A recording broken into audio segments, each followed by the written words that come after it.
call the Oakland County Board of Commissioners April 14th meeting to order at 6:15. Mr. Clerk, if visitors can please take your seats so that we can get started. Mr. Clerk, can you please call the roll? Commissioner Cavell. Here. Commissioner Charles. Present. Present. Commissioner Gershenson. Here. Commissioner Gingell. Here. Commissioner Hoffman. Present. Commissioner Jackson. Commissioner Joliet. Here. Commissioner Kokendorfer. Here. Commissioner Kowal. Here. Commissioner Kuhn. Here. Commissioner Long. Here. Commissioner Lubes. Here. Commissioner Markham.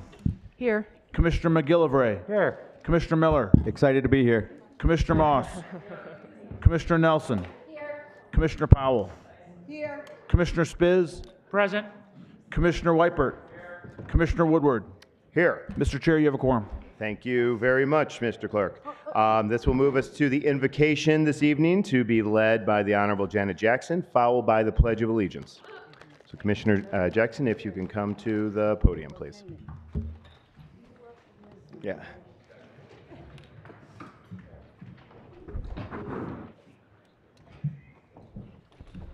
Thank you so much, and may we bow our heads in reverence to the Lord, especially during this week, a holy week. Gracious God, our Father, we thank you for your generous gift of providing the blessing of this day, especially during this pandemic. We are clear that there are people still suffering and in pain. Although there are issues fighting to divide us, may we remember we are here for service, not for ourselves, but others. Our diversity should not be a point for separation, but a chance for increased understanding and unity, not to side with wrong, but to fight for what's right. We seek your wisdom to equip us with a desire for reconciliation and restoration, unafraid to confront hate, and to always work for your good. Inspire us by your example, by working to fulfill needs, not for greed. And when we succeed, give us humility. And when we fail, may we surrender to your direction and guidance. So when the time comes, and we know it will come, may we hear your mighty voice say, "Well done, my good and faithful servant." In Jesus' name we pray. Amen. Amen. Pledge allegiance to the flag of the United States of America and to the republic for which it stands, one nation, under God, indivisible, with liberty and justice for all.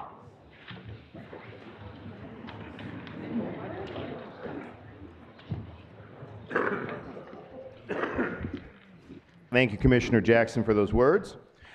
This will bring us now to approval of tonight's agenda, and I will call on Commissioner Nelson. Thank you, Chairman. Wait, excuse me, Commissioner Nelson, I'm sorry. Sorry. First, I need make approval of the minutes. Moved by Commissioner Miller, seconded by Commissioner Lubes. Any discussion on the minutes? Seeing none, all in favor of approving the minutes, say aye. Aye. Opposed, say nay. Let the record reflect that the minutes are adopted unanimously. Now will bring us to approval of the agenda. Commissioner Nelson. Thank you, Mr. Chair. I'd like to request waiver of Rule 3 for the Legislative Affairs and Government Operations items 11I, 11J on the consent agenda, and I would like to also request that item 15D on the regular agenda. These resolutions were taken up just prior to tonight's board meeting at 4 p.m. Right, thank you. So moved by Commissioner Nelson, seconded by Commissioner Miller. Any discussion? I do have one question. Commissioner Gingell. Thank you, Mr. Chair. Just a quick discussion. I mean, these are labor bargaining agreements that are now coming before us to be approved, right? Is that what these are? So these are 3 union agreements that were put before a committee at roughly 4 o'clock, and now we're wanting to vote on them this evening at 2 o'clock. I mean, I just personally haven't had a lot of time to review them, look at them, see them. So I just wonder if there's a time sensitivity or if these are things that we could move to the next agenda. I mean, my understanding, these are contracts that have been outstanding since October 1, so I would argue, yes, there is time sensitivity. And it went through our normal committee process. And these items were on an agenda for committee a week ago, and it was pulled to be able to take up before tonight's meeting. Okay, thank you. All right. Commissioner Long, I see Okay, you. I knew you couldn't see me. I can with see our you. I see photo. you. I just want to ask: are these going to be on our agenda on our iPads if we refresh? Everything's in there, yes. It's on here already. everything's Okay, in there. I tried. I didn't see it. Thank you. Yep. Mhm. Refresh again. Commissioner Gingill. I don't know if it's appropriate now or later, but would it be possible to move the items 11I and 11J to the consent, or to the regular agenda? Yeah, any commissioner can request that, so we'll move those two, I mean, all items of those 3 labor contracts that came up in committee, and ask staff to move it to the regular agenda, and we'll take them up Thank you. individually there. Mhm. Okay, so with that change, any further discussion on the amendment? I mean, on the agenda? All in favor, say aye. Aye. Opposed, say nay. Let the record reflect that the agenda is adopted unanimously.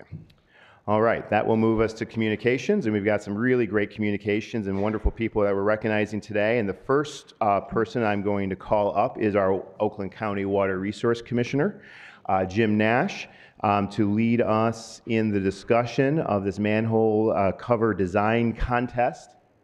And bring up, I didn't know if you wanted to bring the winner up at the beginning or surprise everybody. So, and Mandy Chu, the winner of today's contest. So, Commissioner Nash, welcome.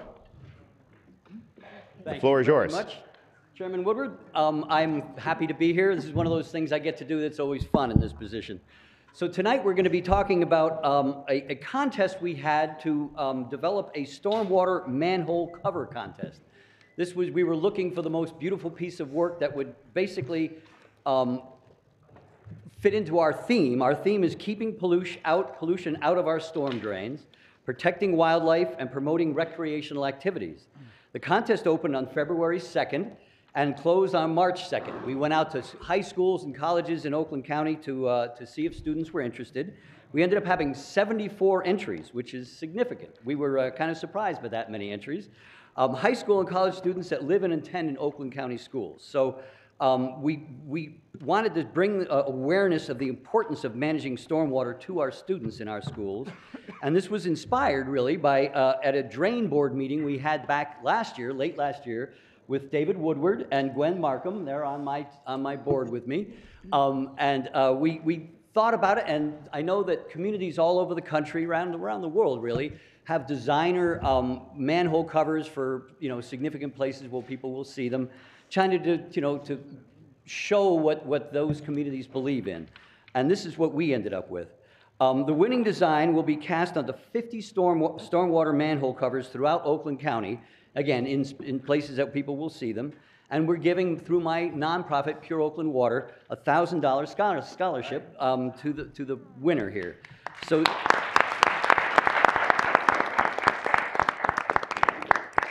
our winner is Mandy Chu from Troy Athens High School in 12th grade. She'll be graduating in just a few weeks.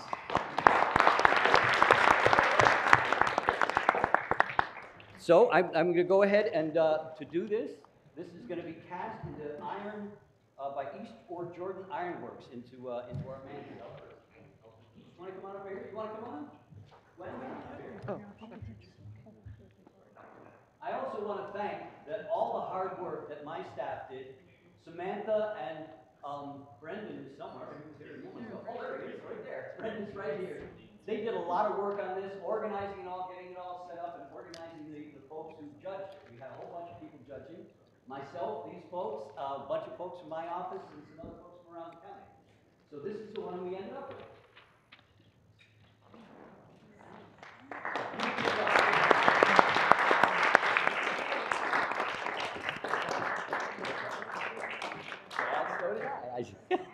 So this is what we ended up with. These different places. There'll be one out here right on campus. There'll be one in Troy, one in Farmington Hills, and other places around here. Would you like to say something? I really would appreciate it. All right, thank you so much, Commissioner. I am so honored that my entry was chosen as the winner for this contest, and I know that right now environmental conservation is incredibly important, so I'm excited to share a design that highlights Oakland's beautiful wildlife and waters, and hopefully highlights the importance of protecting them as well. Thank you.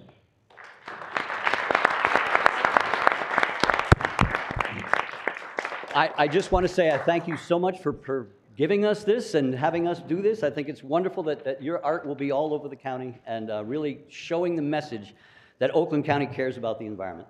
You know, we have more lakes in Oakland County than any other county in Michigan, and we depend on it economically and for our livelihoods, and because we have to have a good environment to live in. So thank you so much for doing this, and thank you guys for inspiring us for it. Please, let's go around here and get some shots.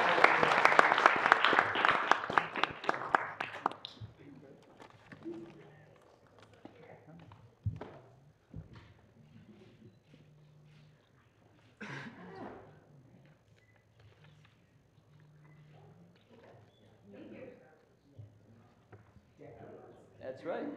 This stuff will last for 100 years at least. So, Chairman Woodward. So they'll be at East Jordan Ironworks. They do all our work. That's right. They do most of the world. That's right. That's Hey, right. Dave. Mr. Are there any extras that if you wanted to, you could buy one? I'd like one. What's that? Yeah, I've been trying to get it. Yeah. We can see how that can work out. I'm sure we can find some way of doing that. So I guess Thank you. To add to that, maybe a lapel pin? Turn your. A lapel pin. I second that Something motion. like that too, I'm sure. This is a little gift. I'd like a bumper sticker. Congratulations. Thank you so much.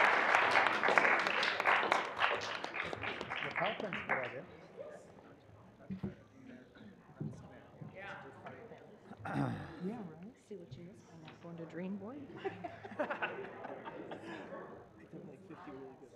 Okay. And like 100 That's just something handshake. Yeah, right.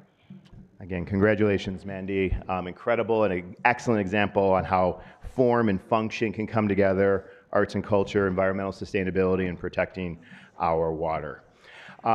Next up, I believe I'm recognizing Commissioner Powell to present the next proclamation. Good evening, everyone. Good evening. Hey, how are y'all? Everybody woke today? All right. So my commissioners know I'm good at always trying to recognize individuals in Oakland County.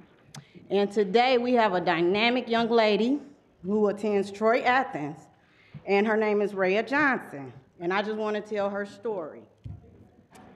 Oakland County Board of Commissioners proclamation honoring Rhea Johnson. Whereas the potential of a bright, dedicated and driven young people and their important role in shaping not just their own futures, but the future of our county and our country cannot be understated. And whereas Rhea Johnson is one such inspiring individual, Rhea, a 15-year-old sophomore at Troy Athens High School, is a state champion power lifter in her age and weight bracket. She holds a total of 6 state records. 6 at 15.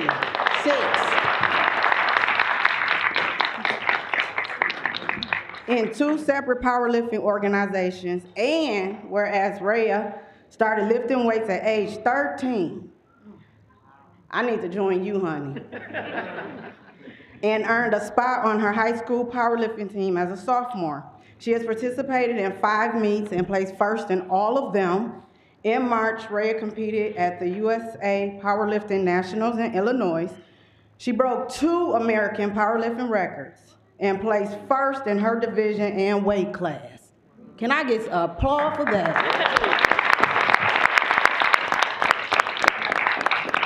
She and her team also won the first place team award, and whereas because the school district considers powerlifting a club, it does not receive the same funding as other sports and requires outside fundraising to purchase equipment or host events. Rhea has been very active in raising donations from friends, family, and members of her church, Hopewell Baptist Church, that's in my district. Hey, Pastor Gid. She was one of the top fundraisers for her club and received a special thank you from coaching staff. And whereas we join with Rhea's family, friends, teachers, and coaches, as well as the entire Troy Athens High School community, to congratulate her on her remarkable achievements within the sports of powerlifting and to honor her commitment, talent, and hard work. Now, therefore, David T. Woodward, Chairman of the Oakland County Board of Commissioners, and myself, Michael Gingell, Penny Lubes, and Tom Coon, do hereby proclaim special connotation to Rhea Johnson, attested on this 14th day of April 2022 in Pontiac, Michigan. Rhea, can you join me up here? Come on, don't be shy.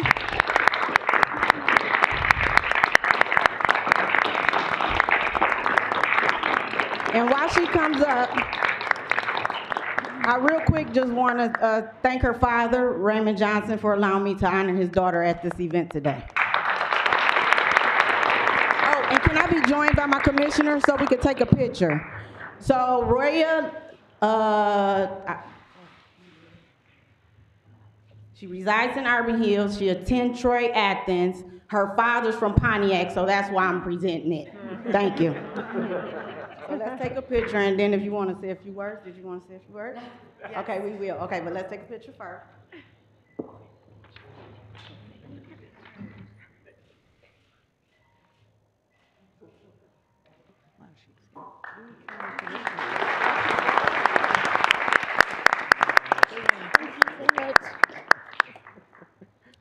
I'm still in so much shock right now.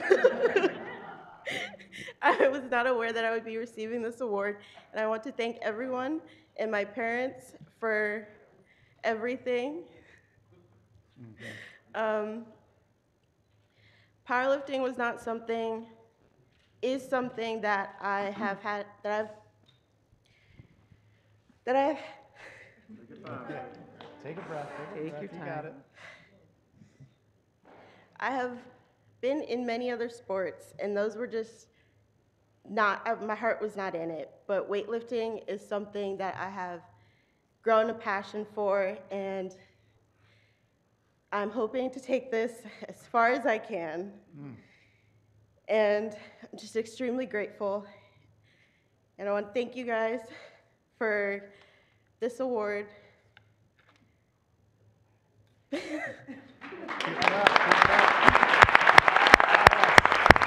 Well, we're very proud of you. Very proud of you, okay? You make me proud, okay? You represent us well. Thank you. Nice job. Thank you so much, and congratulations on your achievement. We are looking forward to many great things in the future. Next up, I'm going to call on Commissioners Gershenson, Long, Nelson, and I believe also Powell again, to present to the West Bloomfield High School girls basketball team. Commissioner Gershenson.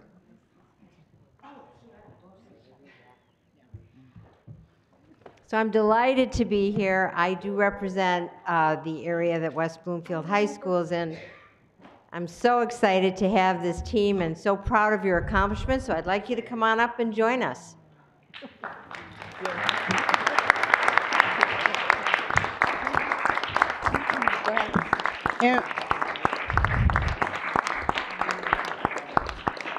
And while you girls are coming up, I just want to say I had the opportunity to watch that championship game.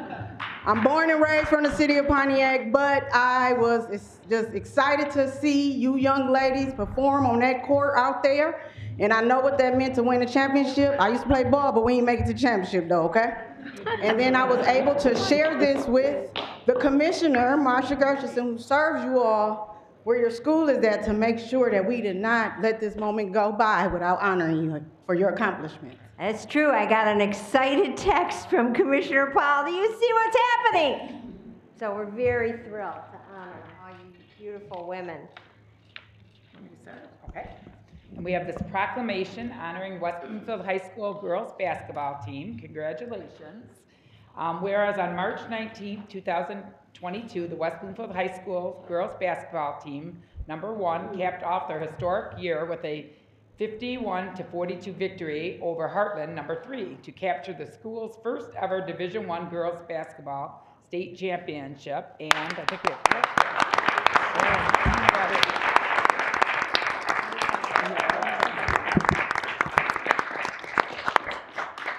Whereas sophomore India Davis led the Laker attack with 17 points and 11 rebounds.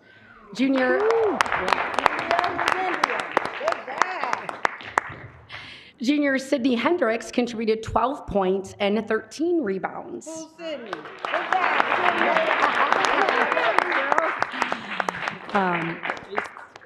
Right? Myona Hooper scored 9 points and made a pair of clutch free throw late in the game, but nonetheless.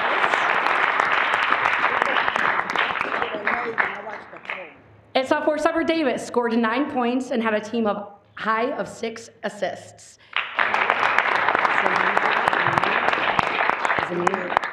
Senior Zania Bastille also added 4 points and 8 rebounds.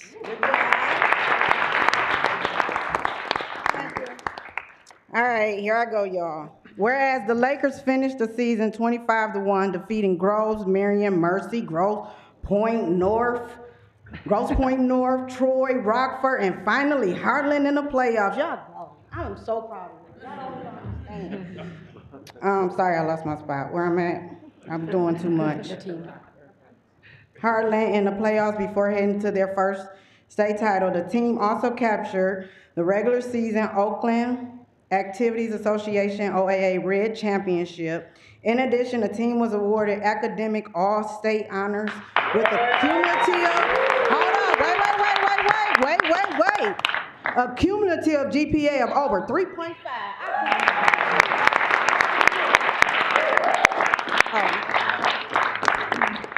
Okay, so I am going to read some names in the next whereas, so just let us know who you are, okay? So the Lakers are led by head coach Darren McAllister.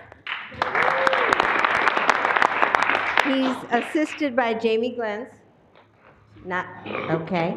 Talisha Washington. Destiny Stevens. Not here, okay. Deja Whiteside, Deja White, not here, okay. And Tyler Washington. Making up the roster for the state championship Lakers are seniors. Myona Hopper. All right, you have to forgive us if we're mispronouncing. Miracle Whitfield. Zania Batiste. Morgan Shropshire. Cheyenne Taylor. Junior Sydney Hendricks and Jada Vaughn. Sophomores, Destiny Washington, Gabriel Hale, Kendra Hendricks, Summer Davis, and Inda Davis. And freshmen, and what a future ahead, Jaylee Head, Gabriel Williams, and Ava Lord.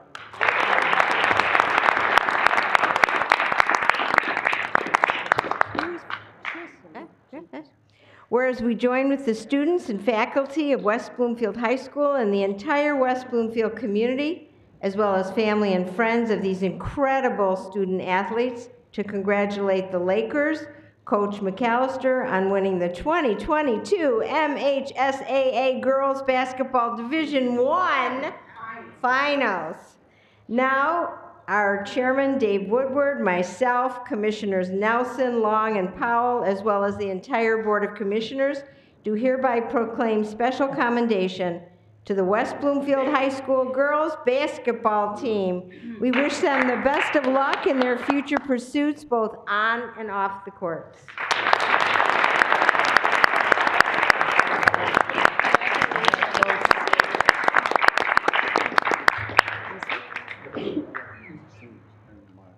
Junior twins. I'd like to put them on the spot. Go ahead, Sam. Okay. So I've been playing on varsity since I was a freshman, and I got to know a lot of, everybody on my team very well. We all became very close, and over the season, we really got to learn to play with each other more and to grow a really good connection with each other. And I wouldn't want to do it with nobody else. I love all of them. I love our whole coaching staff, and I can't wait to do it again next year.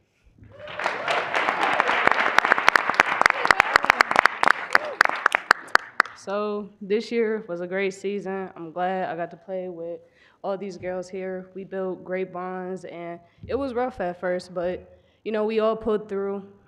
The feeling on playing at the championship court was a great feeling. I wouldn't want to do it with no other team. This is probably the best team that I ever played with, and I'm gonna miss y'all next year. And keep doing what y'all doing, and let's get another one next year.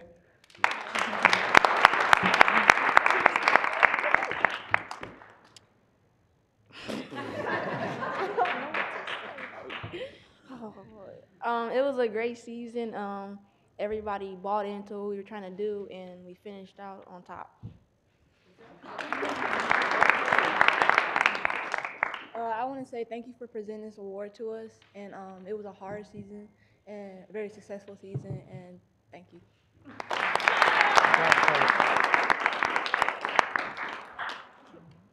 First of all, I'd like to thank you guys for having us out. As you see, I like to put our players on the spot to prepare them for anything. I told them that at the beginning of the season that we were going to be prepared to go to the Breslin Center and win the state championship. They bought into it, they believed it, and they were prepared. And we won the state championship, and we're glad you guys have recognized us. We really appreciate it. And let's do it again next year.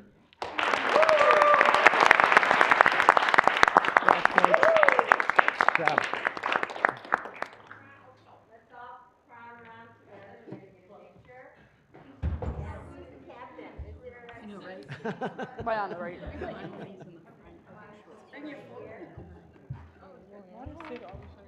Literally, and you're 6 foot tall. Yes, somebody please.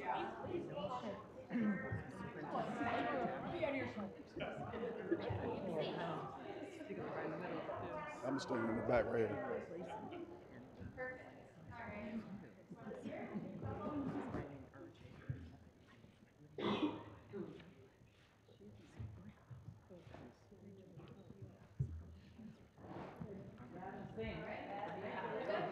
Can we get one more team chant? Can we get a team chant for the seniors here? One more team chant? Come on, let's go. All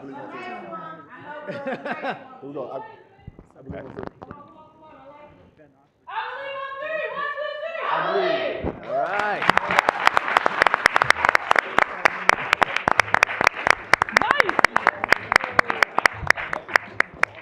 Congratulations, ladies. Well, I think if there's one thing we've confirmed, that the future of our future youth is more artistic, stronger, and better athletes than the Board of Commissioners. So thank you. Thank you all. Congratulations to all of you. Next up, I'm proud to welcome to the Board of Commissioners the first presentation of Oakland County's first Environmental Sustainability Officer, Erin Quattel, who is going to give us an update on some of the work that's been done. April is the month that we celebrate Earth Day and Arbor Day and really renew our commitment to sustainability. And we are very honored and very pleased to welcome Erin with us tonight. So, Erin, the floor in a second. Thank you. It's kind of cold. Yeah.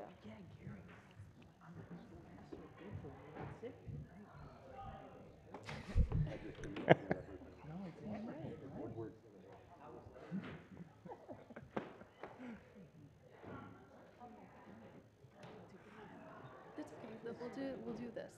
We'll change this. It's okay. We can change it this way. No.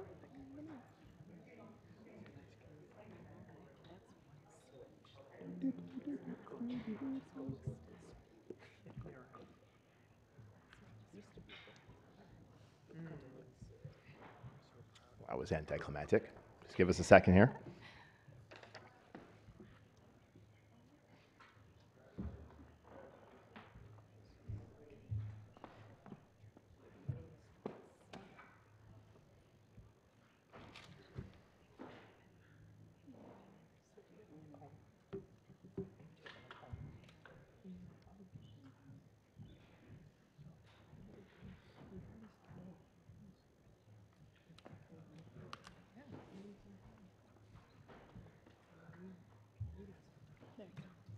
There we go.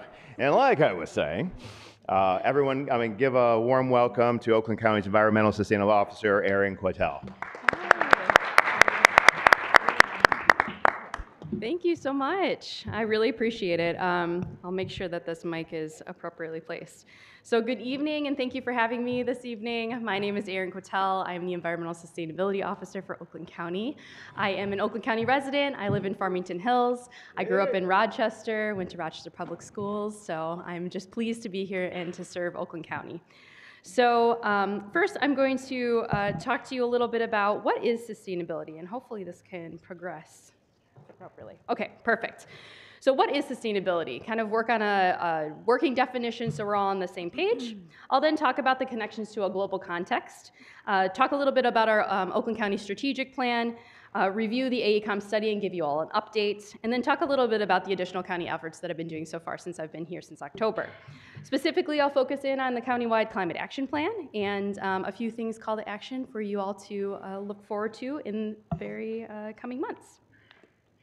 So what is sustainability? Sustainability is the intersection of these three items that you can see on the screen here. It is equity. It is the social variables or the people variables, such as education, access, justice, and empowerment. Health and well-being. It's the environment, those environmental factors, such as the natural resources, water and air quality. And then the economy, those economic variables dealing with the fiscal, stewardship, resource development, asset management, and return on investment. And then when you start to see the intersection of those, you start to notice how it can be connected even further. So between equity and environment, for example, you see the sustainable natural and built environment, between equity and the economy, equitable social environment, and then between the environment and the economy, the sustainable economic development.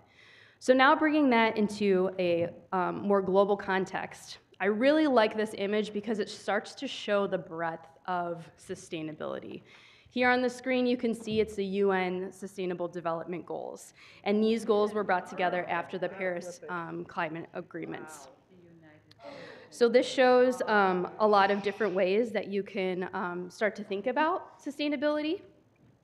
For example, a lot of different organizations use this as a foundation for their metrics and for their information. LEED for cities, for example. This is very similar to the LEED program for buildings. LEED stands for Leadership in Energy and Environmental Design. And we recently were approved to participate in a cohort along with 14 other communities to review how well we're doing as a county and participate in the LEED for Cities program. We get 1 year of US Green Building Council membership, and through that we will have technical assistance. And at the end of this year, long process, we will then go through certification. And that certification can run just like LEED for buildings, certified silver, gold, or platinum. So again, you see the connection to the Sustainable Development Goals, and I'll draw your attention to the good health and well-being. And you can kind of see how that will be played out for good health and well-being in relation to water quality, water efficiency, quality of life. And then when you pull up things further, you can see the connection to air quality, such as relation to asthma rates and reduction in an exposure to environmental injustices. The great thing is that we're already thinking about this as Oakland County, so as though this is a new position and this is a new effort that the county is taking on, we're already thinking that way. As you're familiar with, this is the 7 goals for the strategic framework. You have thriving and inclusive economy, healthy residents, skilled and educated workforce, livable neighborhoods, environmental sustainability, public safety and fairness in the criminal justice system, and organizational excellence. So then what I did here is overlay those sustainable development goals to see how we're already thinking about this, how these can be categorized and thought of. For example, if you look at the healthy residents again, that means no poverty. That means no hunger. That means good health and well-being, healthy environments, and inequities. So moving further, you can kind of see, I will move on to the Aecom Sustainability Plan to talk a little bit more about that. As a reminder, this is about advancing sustainability for Oakland County facilities and operations. It's to create a foundation and framework for future success and allow Oakland County to be leaders by example. So here we are. This is just a quick schedule. It's a little bit hard to see, but it's just supposed to be for a visual to show where we are in the process. So back in May, the Aecom Plan was approved to start back in 2021. And right now, where we're at right now is the preliminary planning process. We're wrapping up some of our internal focus groups. We are having this presentation and update to the board today. We're going to be looking at our external and internal review and move on from there. So as a reminder, this is the Aecom Plan. This is the draft vision and principles, and I'll just take a moment to read it. Oakland County demonstrates leadership in social, environmental, and economic sustainability through modeling transparent, innovative, and achievable action. The county creates accessible, safe, and welcoming campus that contributes to a positive service experience for all through efficient, equitable, and low-carbon operations. These guiding principles that you see 1 through 6 below are to operationalize diversity, equity, and inclusion, provide accessible services and campus environment, advance the net zero carbon goal through decarbonization, create education and engagement opportunities, improve air and water quality, and maximize resource efficiencies. And then the 6 areas, focus areas for the Aecom Plan are seen on this slide. We're looking at clean energy generation, fleet and transportation services, high-performance buildings, open space ecosystems and connectivity, health and wellness, and sustainable governance. And you can see on the slide there are a few definitions, but I won't go through all those. And then again, what I did is just showing the connection to the global context again. You see those UN Sustainable Development Goals brought up onto the screen again. The next slide shows just a quick timeline and what you can expect for the Aecom Plan moving forward. Right now, the consultants that we're working with, they are doing their development of the draft plan. By mid-May, we will conduct our internal review, which will include a review by the Board of Commissioners as well as internal staff.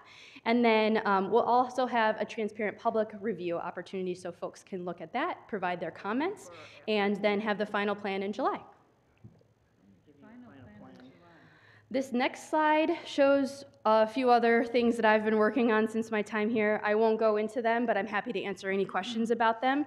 Specifically, I'll call your attention to the Climate Action Plan and spend a little bit of time on that. So what is a Climate Action Plan? It's a detailed and strategic framework for measuring, planning, and reducing greenhouse gas emissions and related climate impacts, centered around equity and framed around the nexus of mitigation, adaptation, and resilience. This is really important to frame it around equity because climate change affects some members of our community differently than others. Mitigation focuses on the reduction of greenhouse gas emissions. Resilience prepares communities for and reduces the impacts of the realities of climate change. And adaptation provides resources and tools for how to adapt to those realities of climate change. So what to look for in the future? This is kind of the sneak peek announcement of an RFP development. I will be coming back to the board for a miscellaneous resolution to go forward for the RFP process. Anticipated completion is about 15 months, so that could be somewhere between summer and fall of next year. And in general, the scope is a community-wide action plan, really focusing on the greenhouse gases of the community, the county-wide, and rooting it in community engagement. I'm really looking forward to seeing how this develops, but one of the proposals is to create an advisory committee that includes community partners such as our business community, our nonprofits, our residents, and then a climate youth committee, which is really geared towards 6th through 8th graders and then 9th through 12th graders, which is going to be pretty exciting. We'll then develop certain tools and resources for all of the cities, villages, and townships so they can deploy some of these sustainability goals themselves, and then certainly have a dashboard that shows all the metrics how we're, to be transparent and measure our successes against. So again, just a wrap up of expectations for the board in the future. The Aecom Sustainability Draft Plan for internal review will come through in May, so keep your eyes open for that. And June will be the public review. It's kind of cool. We're going to be deploying it in a lot of different ways. One of the ways that we're going to have that is in a story map, so you can have this kind of interactive experience with it. The Climate Action Plan RFP review will come in front of the board in May. And then we'll also be finalizing the Oakland University formal partnership. And as a reminder, that was described in the state of the county, and this is just a formal partnership to work with our higher institutions, education institutions, to help progress sustainability throughout Oakland County and partner with them. So with that, thank you so much. I really appreciate your time here in the audience. Here's my email, and here's my phone number. And again, it's been a pleasure. Thank you so much. Thank you. Thank you very much, Erin. I know that the Economic Development and Infrastructure Committee is going to be taking this stuff up, really engaging in a lot of the things you're talking about next month. I thank you so much for coming and addressing all of us and give us a primer of all the great work that you've been doing. I think we've had time for a couple questions. If commissioners have a couple questions now, we can ask them. Commissioner Spiz, Gingell. Yes, thank you, Mr. Chair. I have way too many questions to go through today. I'll ask them in the Economic Development Infrastructure meeting. I just want a copy of the presentation so I could actually look at it in a little more detail and get more questions. So if you can send it to me, I'd appreciate it. We will send that out, yes. To the entire Board of Send that out. Commissioners. Yes, Thank you. thank No problem. Absolutely. Commissioner Gingell. Yeah, thank you, Mr. Chair. I was going to ask for a copy of the presentation too, since it's the first time any of us are seeing it. There's a lot in here. So you've been busy since your 6 months. We can see that. I guess I would just maybe make two general points. One, as we talked earlier, to me there's this balance between sustainability, environmental efforts, return on investment, fiscal responsibility, and a reasonableness, right? So I'm hoping that we strike that balance on our activities. And then the other thing is you put in there about, CVTs. And I just want to make sure I'm on record saying, I think we need to watch our overreach. And if the intention is to push programs, policies, et cetera, onto our local city, villages, and townships, I think that's going to be a big problem. So just something to think about. Great. Amen. You got Thank that you. right. I appreciate that question and comment, and really the whole entire goal is to progress to provide resources and tools, so I'm really looking forward to working with all the communities on that. Thank you. Any further questions? Commissioner Miller. I just want to say thank you for all the great presentation you had and to hit the ground running. I appreciate that, especially coming to the committee I chair. Thank you. Thank you. And Aaron, I would just close. I think that this is probably one of the most pressing issues of our time. I think to the extent that, some of us actually care about saving the planet. And for future generations, And I think that Oakland County has a long tradition of leaning to leadership and showing by example. And I think that this is a demonstration in how a model for how we can work collaboratively with each other and every idea. I realize that this issue is more passionate for some than others.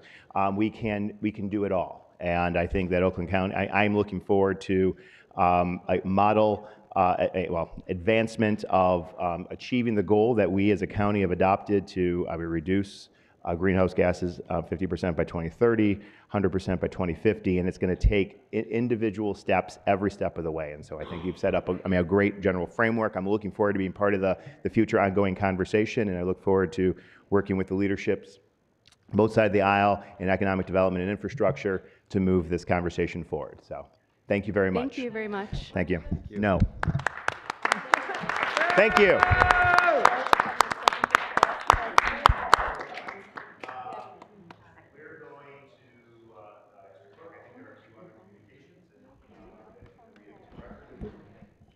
Yes, sir.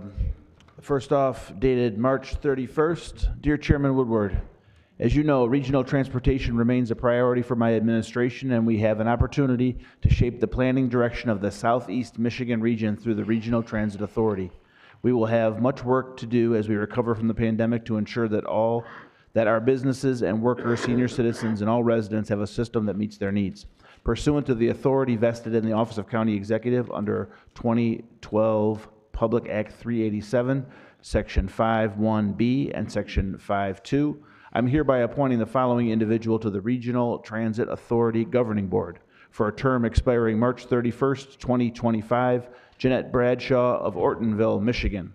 I am confident that you share my enthusiasm for the professional service and dedication to the work that Ms. Bradshaw will bring to this important role in the years ahead.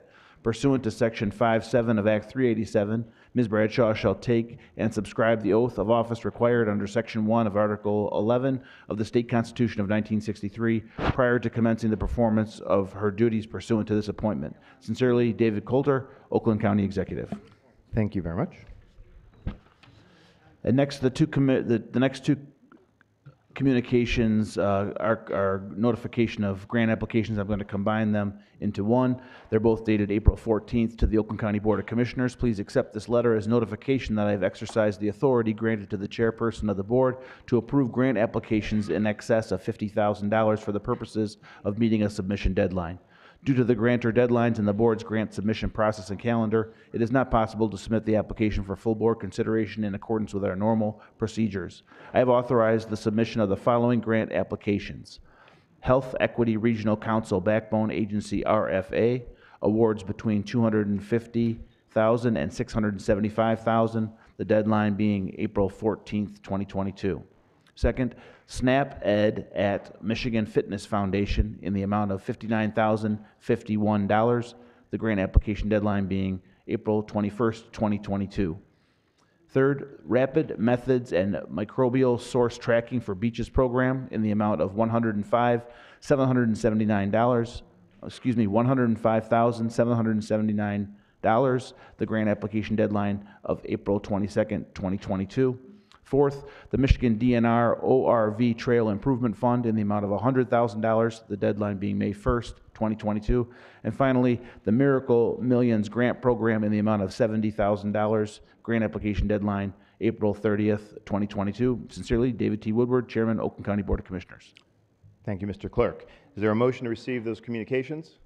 Moved by Cavell, seconded by Joliet. Any discussion? All in favor say aye. Aye. Aye. Opposed say nay. Let the record reflect those communications are received unanimously. Thank you again, Mr. Clerk.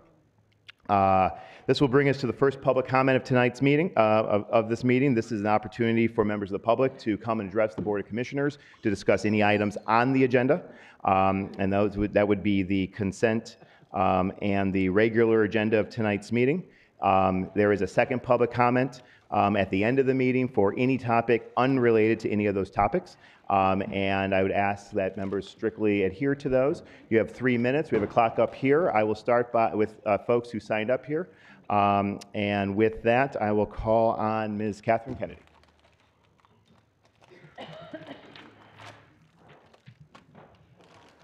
Welcome. Welcome. Hello, commissioners, and we have actually an audience today, a little bigger than usual. Glad you could all attend. My name's Catherine Kennedy. I'm from Lake Orion, and I do have a couple of comments on a very long agenda. The first thing, I actually have a problem with all the communications that come in as an exception to the rule, just like the Health Equity Regional Council Backbone Agency, RFA, in the amount of $250,000 to $675,000. That was just read into the record, which I have no idea what that is. I also have a big issue with the housing trust that we're trying to create, which I don't believe we have authority to create, and perhaps even the assumptions that are provided here. It claims we need 11,582 additional units of affordable housing. I don't know about your area, but we have a lot of vacant housing. This is the creation of blight. There's more than 150 renters that pay more than 30%. Well, so what? Everybody does, don't they? Housing choice voucher, I was surprised to see that. I never knew there was such a thing. And they were complaining that it took 26 months to get a housing choice voucher. I don't know about you, but my first house I bought in '81, it took me 19 years to work my way up to the community I'm in now. And the housing trust, I don't understand how it's being funded at all. At first it was $29 million, not $7 million, and in finance they said it was $7 million, but there was no language in the form of a trust behind the document. So I'm not even sure what is being proposed or what is being approved, because only the original meeting had document language. Finance just had a summary that changed it, and then who knows what's in this one. I really have an issue with the way that the documents modify and change, and we don't have time to put ample time to review and make comments that are appropriate. So we're going to hire more people, a new trust advisors, and I was very concerned to find out we're actually sending people in the senior ad hoc committee. I found out we're actually sending people to give medical and financial advice, even reverse mortgages with our staff. I'd like to know if we have the E&O insurance to cover that and if they're properly licensed. Now, I have a real big problem with the entire concept that we have to pay for the world when it's not a viable option. And I found it very interesting that the new Department of Environmental Quality, rather than plow down the woods and put big signs up that say proposed change for zoning I'm sorry. I'm so offended by the fact that the acreage has been destroyed to bring housing affordable. They're destroying the woods. They're destroying the economy. There was only a 300-foot notice given to people. They're destroying 11.5 acres, and the community all has acreage properties, and they've been there for decades. So I find it offensive, and then you'll raise the taxes to Thank pay you, for Ms. all Kennedy. this stuff. We're already in Thank you, Ms. hole. Kennedy. Thank you. Next up, we got Sandra Carlin from Novi, followed by Ross Barranco.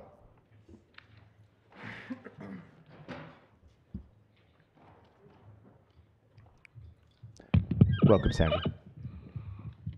Sandra Carlin from Novi. I'm sad that the teams left after their recognition ceremony without showing concern about the other business here. I would have liked to ask them how many of them would have not found transportation here without the proposed bus system. I object to the UN sustainable goals just presented. We do not need a global conductor driving Oakland County's train. I stand here representing many taxpayer citizens.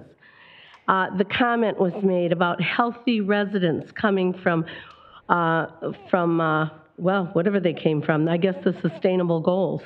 But healthy residents come from healthy living. They come from not rich people, or everybody who is rich would be well. I highly recommend that the Board of Commissioners do not approve this AECOM and the RFP if they haven't already, that it be rejected, and if they haven't, that it be withdrawn. The comment was made that some of us are about saving the planet. What about the people on it? I noticed that the girl who's a weightlifter, I don't want to see her future cut short, as many women athletes are, by experimental shot mandates or the woke demands for men to compete against Rhea Johnson in weightlifting. Amen.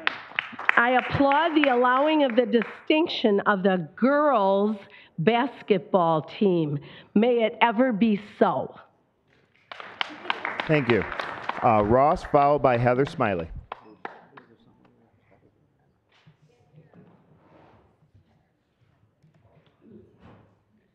Why does Oakland County pay for other citizens' services and hide it from Oakland citizens? According to Brian Baker, who is the Macomb County's Great Water Lakes Authority representative, Oakland County's portion of the Highland Park debt is over $23 million and has been put on Oakland County citizens' water and sewer bill. Why is that? Do you not understand geography? The last time I checked, Highland Park is between Ferndale and Hamtramck in Wayne County. Why are you taxing Oakland County citizens to pay Highland Park citizens' bills? That sounds like a free ride for Highland Park citizens at the expense of Oakland County citizens. Speaking of free rides, why are Oakland County citizens paying for public transportation that they don't even use? How many here came by public transport? Sir, Ross? Yep. If we're going to have, Ross, I'll give your time back. Public transit, it's not on the agenda. It was removed? It was removed? It wasn't on the agenda. It wasn't on the agenda. So, but you can talk about that all you want at the second public comment. Okay. So, Thank you. thank you. Heather Smiley, followed by Melissa Williams, and then Connie Johnson.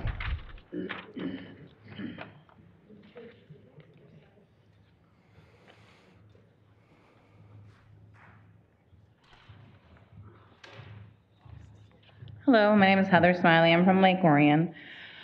I guess I'm, like many other residents, who are a little fed up with the wasteful spending that we see. I see a lot of these HUD grants and money that are being allocated for different terminologies of people. I know everyone's pushing the inclusive and diverse policy, but if we actually are inclusive, we wouldn't have any subcontext up to what 150 people can get funding for HUD, or who can get acceptable sustainable housing. I think that it should be based on qualification of whatever the income, the situation, job. I know probably 75% of us have had to apply for a mortgage where they want to know how long you've had your employment, they want to check bank records, they want to make sure that in the end you're going to be able to pay your bills. With a lot of these grant monies, while I am all for helping people who have fallen on hard times, who may not be able to get the up funds to buy a house, I do not think that continually paying and subsidizing that cost is really going to be beneficial to the person. I'm a Detroit native, born and raised. We were poor. We ate hot dogs and macaroni and cheese 3 to 4 nights a week. Through hard work, perseverance, saving, being frugal, we were able to move into our house of choice with or without a waiver. I think a lot of this spending could be utilized elsewhere. We have multitude of programs already that are for housing, that are for bills, that are for down payments, that are for repairs of vehicles, that are for transportation. In regards to NODA, if there are people in Oakland County, North Oakland County, I'm sure there's a soda or whatnot, you can call and get a very, very inexpensive ride to and from work within business hours. It is for people with disabilities. It is for people who are on the lower NODA is not income. on the agenda. I'm sorry? Well, I'm not talking about the transport issue. I'm talking about how you guys are spending money for the vets, for the smart bus, which is on the agenda, but instead you could use it for NODA, which would pretty much transport our vets to the destination that they choose fit instead of just one specific vet office. Maybe they have to go to Kroger's, maybe they have to go to a different doctor's appointment. So actually that is on the agenda, but thank you for keeping me on my toes, Mr. Woodford. Thank you, Ms. Miley. Ms. Melissa Williams, followed by Connie Johnson, then Charles Schott.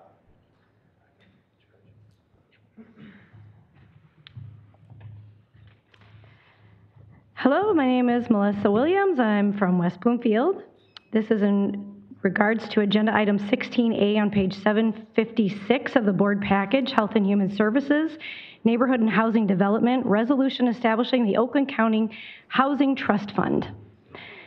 I want to address agenda item 16 entitled Establishing the Oakland County Housing Trust Fund. The resolution says you want to create a trust fund which will be used for creation of affordable and attainable housing units or for other uses. You propose to use $5 million into the trust fund with this resolution and then add another $5 million under a later resolution. Further, you want to add another $2 million per year forever. There is no end date in the resolution for these additional monies. I think you're getting ahead of yourselves with this resolution. In the first place, this plan is ill-defined and does not include any specific project goals or roadmap for the trust fund board to follow. Plain and simple, this is a slush fund. You put money in it and let politicians and their friends decide how to spend that. You haven't even defined any need to show a positive return for the money. This isn't right. Second, I have not seen anywhere in the American Rescue Plan Act or the Treasury final rules that allow for you to take federal funds to create a trust. Have you gotten a legal opinion on that? Who signed off on it? I would like someone to email me the answer to that question in response. I'm raising this issue about legality because any funds used in violation of the final rule are subject to recovery later by the U.S. Treasury. Did you know that? The last thing I want to say about this resolution is that you're setting an entity with $7 million that don't require the trust to provide progress reports until a year later. Why is this? So in conclusion, the trust itself may be illegal. There are no defined projects to fund, and the trust board, which will be made up of political friends, won't even have to account for their actions for over a year. What can possibly go wrong? Please stop this resolution until it can be better defined. Thank you, Ms. Williams. Connie Johnson, followed by Charles Schott.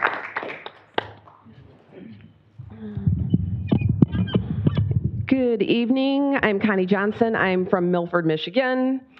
If you'll recall, back in June of 2021, the Michigan Department of Health and Human Services did a video boasting how they were going to spend $300 million hiring health resource advocates to force schools to do PCR antibody testing and quarantine kids.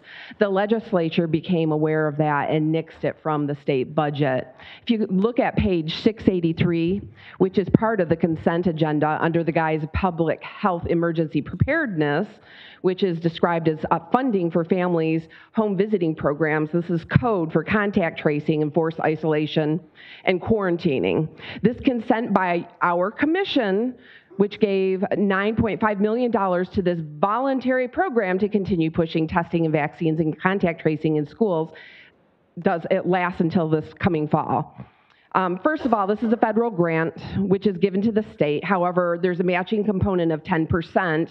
Those state and federal dollars cannot be used for the matching, which means that it's on the burden of our local taxes to the amount of $2 million. The states know this, so they sidestep the legislative body at the state level by going straight to the counties to use our local tax dollars. Now, if you'll look at page 36, there's the American Academy of Pediatrics, American Academy of Child and Adolescent Psychiatry, yada, yada, yada, have joined together to declare a national state of emergency in children's mental health. The board resolution to this declaration is to ask for a $10 million appropriation to hire mental health professionals for all the school districts. Further, it would make the commission administrators to hiring the contractors to go into the schools. Yet there's no documentation in the packet describing or explaining how this $10 million will be used and who will be the recipients. This resolution states will increase mental health services for students impacted by COVID-19 pandemic. And the irony is not lost on me that last year, when I stood here with public comment, that you heard hours upon hours and person after person of expert testimony saying distance learning and masking of children in public school settings is harmful. Further, it would make the commission, the administrator, hiring the contractors for the services, yet there's no documentation. I just repeated myself, I apologize.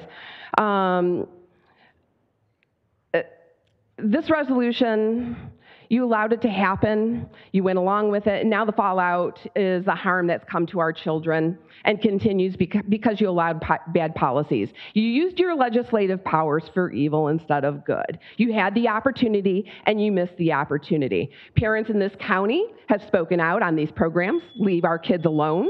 We don't consent to testing, vaccination, contact tracing in our schools. I respectfully ask that you would Thank you, Ms. Johnson. Your time is up. The grant amendment number 3 from the agenda to the regular agenda. I would ask that our commissioners would move it.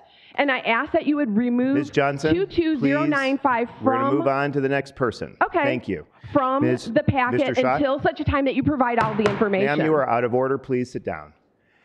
Mr. Schott, followed by Jamie Sheet.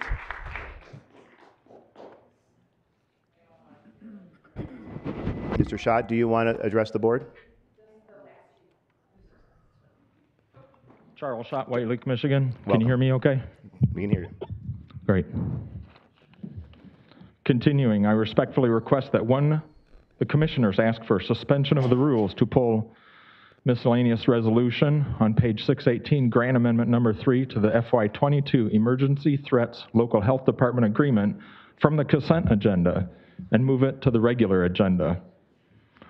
I'd also request, Mr. Chairman, that the miscellaneous resolution 22-095 be taken off the agenda until such time that all of the referenced documentation on page 37 is provided to all the commissioners. They have time to discuss, and the public has time to discuss and analyze. Continuing, I am against the Regional Transport Board that Commissioner Dave Coulter I heard create with Commissioner Bradshaw appointed to a... Sir, I mean, if you want to speak in objection to the appointment, you can, but it's not, he didn't create a board. He just appointed someone to a board that was created by state law. To the Regional Transport Board. If you want to speak about the appointment, but this is not a conversation about regional transit. I've been interrupted here. I can't hear you. It's what? I experience it regularly. I understand. I get that. I will... If you want to speak about regional transit, I mean, other than you want to speak about the appointment of Ms. Bradshaw, There's time at the end of the meeting to talk about it. I imagine there'll be a number of comments about it. Yes, I don't object specifically to the appointment by the county executive of Commissioner Bradshaw to the Regional Transport Board.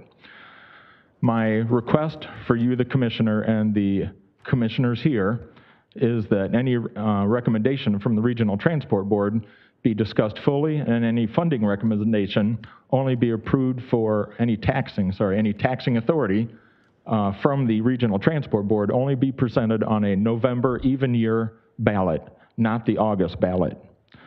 Also, the Sustainable Development Plan we heard about should have a model, transparent, and achievable goals.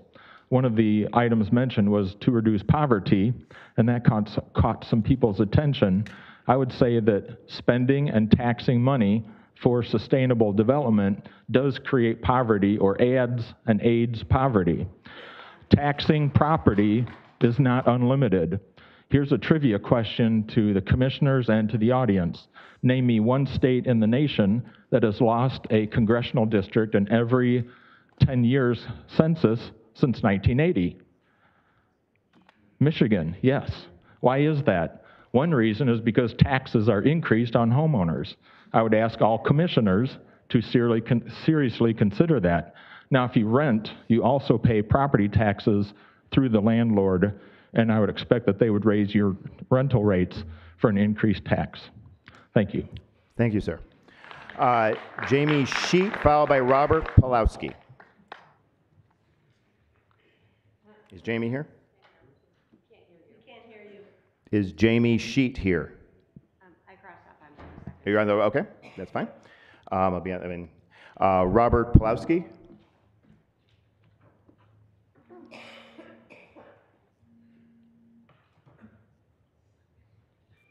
Thank you, Mr. Chair. Good evening, everyone. My name is Robert Pulowski, and I live at 12757 Chestnut Street in Southgate, Wayne County, to be more specific. I'm a transit activist, and I also work in this county as well, at the largest outlet mall in Michigan, to be more specific. I'm speaking on the Veteran Services for SMART. Now, I'd like to point out the previous commenter about another service in Lake Orion. I do agree with that a little bit, and I do think that where is the money coming for this? I fully support SMART. I fully support the Regional Transit Authority, but I do think that our residents in this county, I think it should be funded by the state. And that is just my opinion. And I really think that if we want to push something, our residents that don't want to use it should not be paying for it. That's just how I feel about it. And it really, if we look at it, the math is out there, and I want to save some other good points for the other public comment period, but I do like the proposal for SMART having the veteran services, and I admire your work, David Woodward, for what you've done for transit, but at the same time, I think it should be postponed and looked more at a different perspective as a residence. But as always, thank you for the time and opportunity to speak. Thank you very much. Next up, we got Sharon Carter. My comment is on the next. It'll be on the next the public comment. Yep, I will move you over. You don't need to even sign up again. Dan spoke to a specific item. If you want to speak specifically to the veteran transit proposal, okay. He absolutely did. That's what the comment was about. Dan Bone is next, followed by Tasha Shergan. Ms. Carter, you don't need to sign up again. Okay, if you want to. Mr. Bone, followed by Tasha. Sir, I'd like to move my name over here to Okay, speak. that's fine. Yep. Okay. Okay. Thank you. Tasha?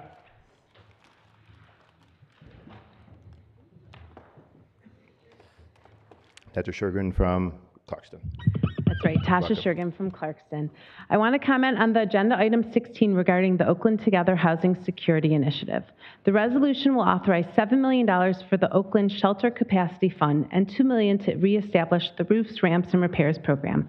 This expensive program does not make sense. Here are my concerns. I urge all of you to vote no on this resolution 22-35.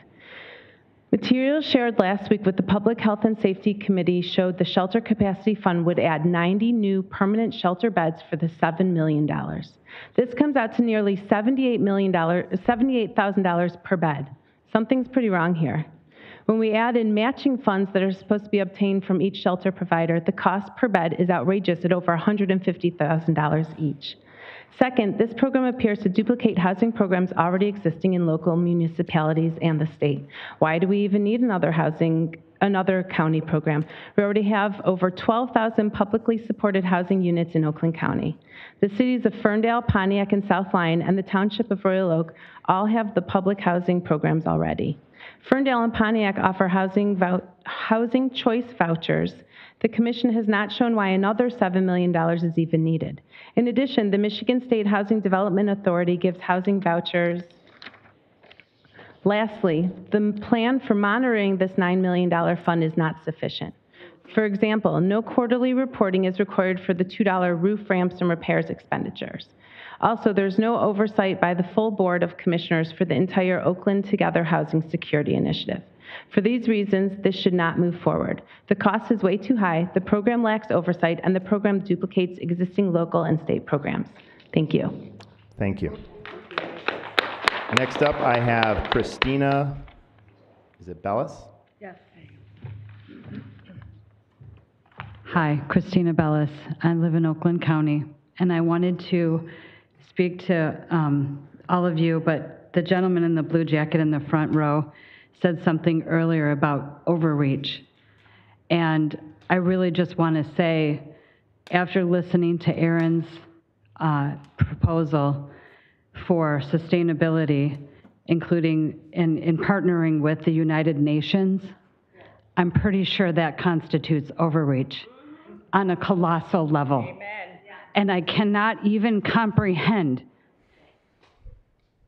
in the utmost manner how anyone in this room would endorse that. It's beyond my comprehension. I'm a 57-year-old woman. I've lived in Oakland County my whole life, and I cannot believe what is in front of my eyes. I'm blown away. This is my first meeting here. I'm floored. My blood pressure is skyrocketing because I cannot believe that the people that are sitting in this room would agree to anything remotely close to that. Come on. No one's going to vote on this. You're just going to take our rights away? Give them to the UN? Is there a contract for this? The corporation of Oakland County is signing an agreement with the United Nations? Is that what's coming down to? Overreach. That's all I'm going to say. Thank you, ma'am, for coming. Sandra Price. Sandra Price of Oakland County, and as a daughter in Christ, I am appalled. I am ashamed to be part of America at this point because every elected official in this country is now supporting Satan and overriding our Constitution and our Declaration of Independence to bring in the UN and the WHO for a one world order and international law. We are not going to tolerate that as American people. We are a country. We have a Constitution. We have rules. You all work for us, not the other way around. When did we, the people, sign up to be overridden to the UN and to the WHO? Where did that happen? When did that happen?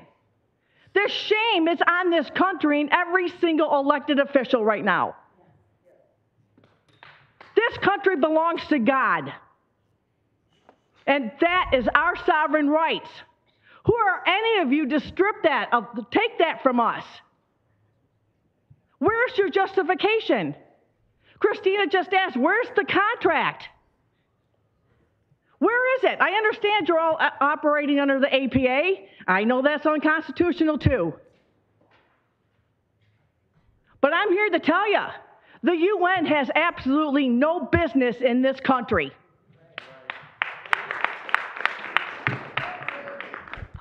Thank you, Sandra. All right, everyone I signed up to speak on items on the agenda. Is there anybody else that wishes to speak on items on the agenda?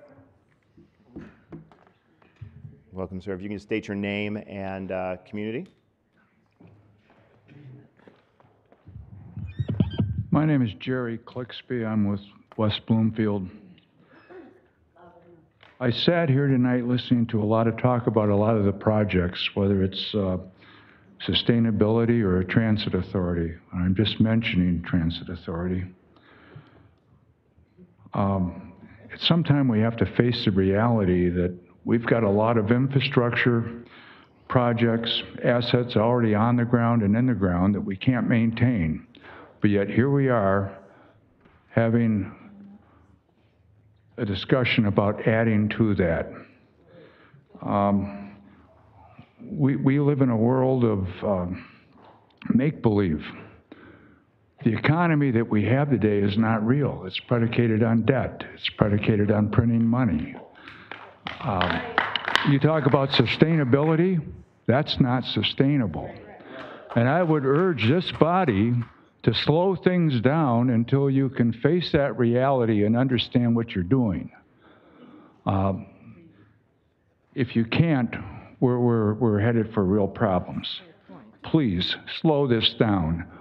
Take the time to understand what you're doing before you pull the trigger on this, because you guys are playing with fire. Thank you, sir. We're still in the first public comment on items on the agenda. Yes, they are. I'm I'm sorry. Your name and community. Jamie Sheet. I'm from Waterford, Oakland County, born and raised here, right on Scott Lake Road. Went to Waterford, Mott. I'm telling you, this is my very first time here. I've been in the title industry for 34 years, closed on a lot of transactions, residential and commercial. I'm very proud to be a part of the community, political community, been around the block a lot more than you guys probably think. And you guys, I'm very proud of what you're doing.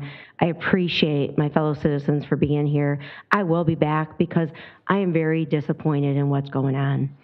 Not because of you, not because you guys are doing a job. You were elected to do a job. I expect you to do a job. I'm gonna be behind you, be in front of you, and be around you, just like they are, because you're asked to do a job. What we are seeing in the arena, trusts are built, they're an entity. The money we're spending, people are spending, the housing. I'm here, I was asked to come by NOC Board, North Oakland Board of Realtors, to talk about the transit. Taxes are too high. Veterans are looking for, different monies, different places to live. I support the veterans. We raised funds for veterans. I'm doing community outreach. We're doing a ton of different things. But we have to realize that we need to control our own communities, our own monies, our own areas based on what our community needs. We don't need to go in debt. L. Brooks Patterson did a wonderful job with us. People, believe it or not, he did. I knew him personally, raised with his kids. Again, I grew up here. I want to be proud to live in Oakland County. I do closings in Wayne County. I do them in Macomb County. I do them all over. I see what goes on everywhere. The decisions we're making here for my kid and for your kids and for their kids, we got it. And every closing I do is for all of them. I agree and disagree with what's going on. I'm going to be here to squeak, squawk, and listen, and be here to help you, guide you, and just like they're doing. It's hard for me because there's two sides to every story. There's ins and outs. I don't want the UN. I don't want Russia. I don't want Putin. I don't want people in my crap either. But I certainly want people like you to make good decisions on my behalf and rule us the way that we need to and be there for us. And I know you guys are doing what's good in your heart. I believe in God. St. Ben's is my church, the best place in the world.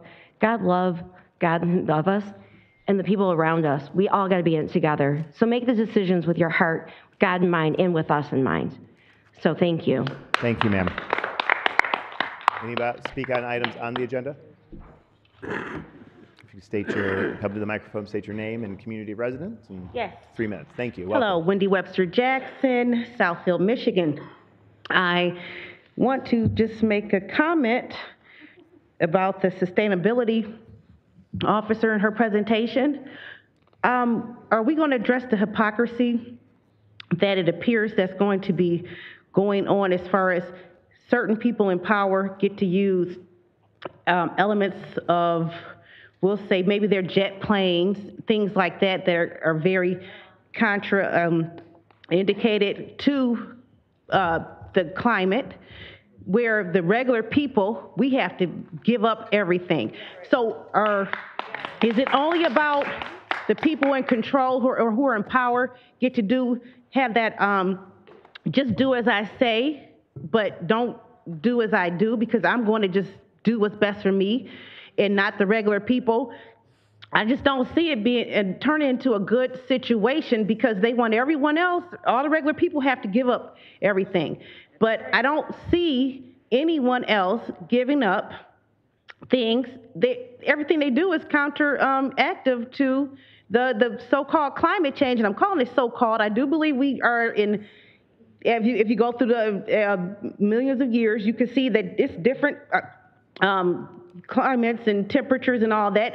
I believe we're in one of those cycles. But can humans really enact climate change? No. I don't believe that. Nope.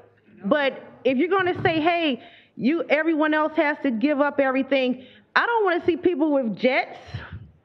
I don't want to see people with, well, I do have a SUV, but I did downsize because, of the economy and everything. But I think everyone has to be on a level playing field, and that's all I'm saying. I like fairness. I don't care what you do, be fair to everyone. Don't sit up in a crystal palace and dole out bits and pieces of, legislation while everyone else has to suffer. So I just want to say that, be fair. Don't, because I see too much of the hypocrisy with everyone doing things, and they say, oh, just do, you people down here, you have to give up everything, while we get to sit up in our ivory towers and not follow the rules. That's all I'm saying. Be fair to all of us, because you are elected officials, and I hope to be one day, but be fair. Treat us as citizens and residents of Michigan and Oakland County. That's all I'm saying. Thank you very much for your time. Thank you very much. All right. Anybody else? Ross, you already came up and spoke. I had 2 minutes left, and you stopped me because I was not talking on the agenda. But I do have an item on the agenda. I'd like those 2 minutes back. You got 1 minute. You already spoke and you sat down. I'll give you 1 minute on an agenda item. Okay. Governor Gretchen Whitmer on Wednesday, April 15, 2020, signed Executive Order 2020-50, ordering the placing of COVID-19 infected patients into nursing homes which house Michigan's. Sir, the executive order is not on the agenda. You're not doing a genocide month? That's on the agenda. Excuse me? Executive orders are not on the agenda. You want to speak to recognizing Genocide Awareness Month? Yes, I'm expressing an opinion on that agenda. Okay. You're out of order. I mean, speak to the item. We're not going to talk about an executive order. 1 minute? We have the public right to Sir, speak you already upon came to the address. amendment. Your public comment is done. No. All right. It isn't. I'm going to declare public comment failed the to first yield time my 2 minutes.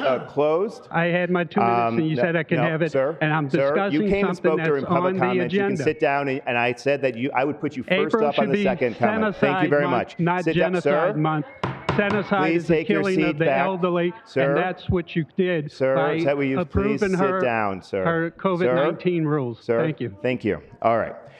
Public comment for the first time is closed. We're going to move into reports of standing committees, and that will bring us to the consent agenda. Is there a motion to adopt the consent agenda? No. Moved by Commissioner Markham, seconded by Commissioner Lubes. Any discussion on the consent agenda? Seeing none, Mr. Clerk, will you please prompt the vote on adoption of the consent agenda?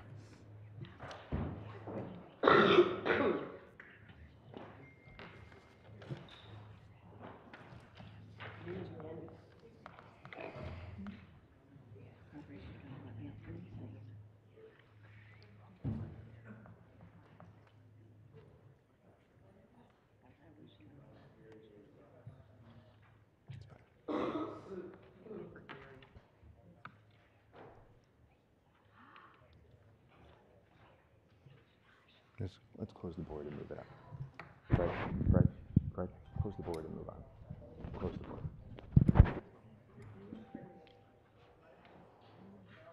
Mr. Chair, you have 20 yeas, 0 nays. Sufficient number voting in the affirmative. The consent agenda is adopted. This will move us to the regular agenda, and I will call on Commissioner Miller to address the board on, I believe, one item.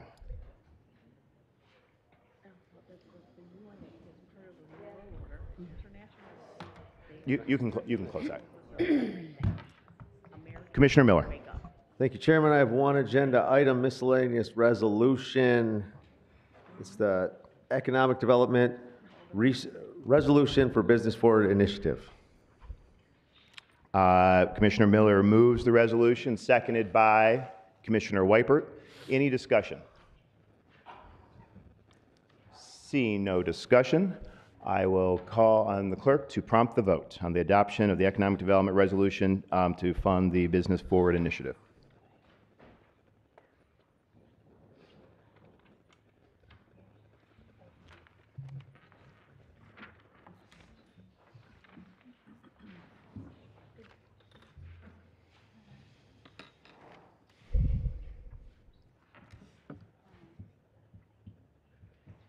Mr. Chair, you have 21 yeas, 0 nays. Sufficient number voting in the affirmative. The resolution is adopted. Commissioner Miller.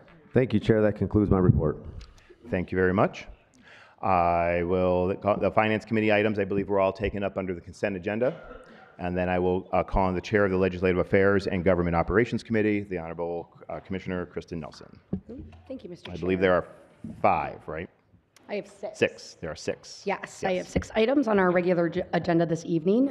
The first item is item A, which is HR staffing modification to create a Chief Employee and Labor Relations Officer classification and position. Mr. Chair, I move to recommend the adoption of the foregoing resolution. Moved by Commissioner Nelson, seconded by Commissioner Miller. Any discussion on the position? On the resolution that creates the new position. Commissioner Gingell. Thank you, Mr. Chair. Just a couple comments on this from my individual perspective. I can appreciate that the administration is looking to add this position, and they're doing it by eliminating positions to essentially self-fund it. But principally, just my opinion is that we have a head of HR in Oakland County, and I would assume that that individual would be accountable and responsible for the labor relations negotiations and the effort around that. I can speak to previous administration that that's how it worked. Not saying that things can't change, but it's my personal opinion that that's how it should work, so I'll be voting no on this item. Thank you, Commissioner Gingell. Commissioner Miller. Thank you, Chair. I would say to Commissioner Gingell's point, yes, that's how it worked before, but there are more unions now than there were back then in the county, as well as I've negotiated for 10 years, and labor relations in big organizations, counties, cities, is a normal to have partnership with an HR, so I will be supporting this. Thank you. Thank you. Commissioner Spiz. Thank you, Mr. Chair. I'm just wondering, from a timeliness standpoint, why now? We just added 4 contracts to the agenda tonight. Isn't it a little late to be adding a position like this? Shouldn't we added it 6 months ago if it's that critical to the county to have this position right now? So I'll be voting no on it also. Thank you, Commissioner Spiz. I'll speak to, in favor of the creation of this position. One, it is cost neutral.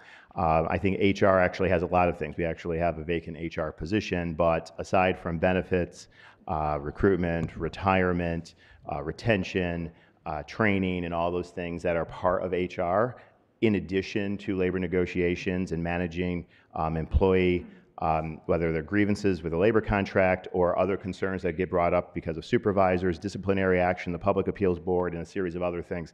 This position, I believe, would be very useful in helping facilitate. It's not just union employees, it's all employees across the county.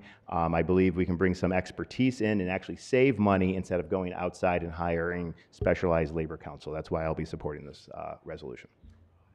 Any further discussion?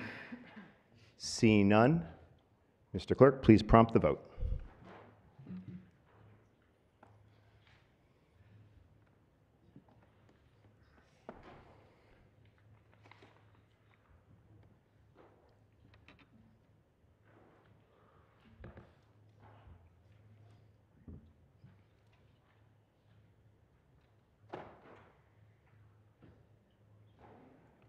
Commissioner Hoffman?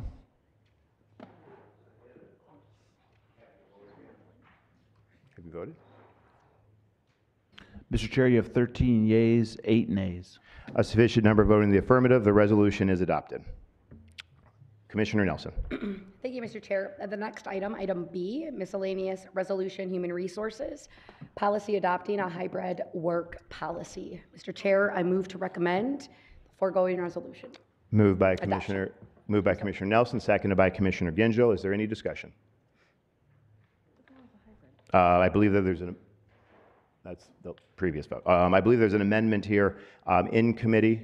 There's a lot of discussion, and I think we settled in a very good place to put a 18-month sunset on this so that we can review it on a regular basis with 6-month regular reporting on progress. And I imagine as we move into this, we'll make modifications along the way. The amendment, while I think implied in the reporting, merely states before a department implements the hybrid work policy that they submit to Human Resources their plan for implementing it. And so I need someone to move that amendment. Moved by Commissioner Miller, seconded by Commissioner Gingill. All discussion on the amendment? Not discussion on the amendment. All in favor of adopting that amendment? Again, that's an amendment which is in our packets here that just merely state that before a department implements this in their area, that they submit their written plan of operation, which will also be shared with all of us in the regular reporting period. Seeing no discussion, all in favor of adopting that amendment, say aye. Aye. Aye. Opposed, say nay. Let the record reflect that the amendment is adopted unanimously. That brings us back to the main motion. Commissioner Gingill, followed by Commissioner Spiz.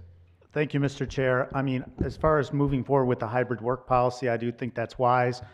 My company in the private sector is doing the same thing.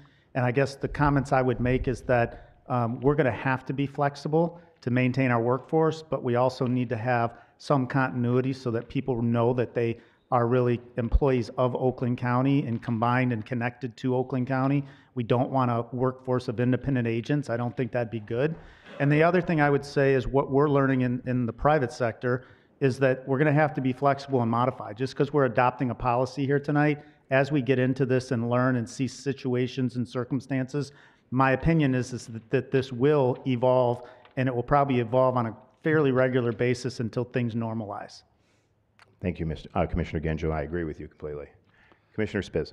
Yes, thank you, Mr. Chair. I agree with Commissioner Gingill also, and also being in the private sector and looking at this policy. To me, from what I can see by looking at this policy, I think we really overthought it. I think there's a lot of detail in there, way too many different steps, too many different things that each department's going to go through. I think it's going to be overly burdensome the way it's written right now. I think it's going to be difficult. Sometimes simple is better. Keep it simple. And I know there's a lot of legalities there and a lot of things that we have to look at from a point of view, but I think we need to somehow thin it out a little bit more and spend time. So, and maybe with Mr. Gingill's comments and approach, that over time we'll get to that point. I know that Lago will be receiving those reports every 6 months, and I think having that discussion, I think you're absolutely right. It's not as simple as someone doing what they would do here on campus at home. I mean, compliance issue, technology issues, legal issues, and all these other types of things. I mean, a lot of people have been involved in this, and I think we're moving forward in a way that I think you're right. It's going to be dynamic, and we're going to have to be open to making adjustments as we go forward.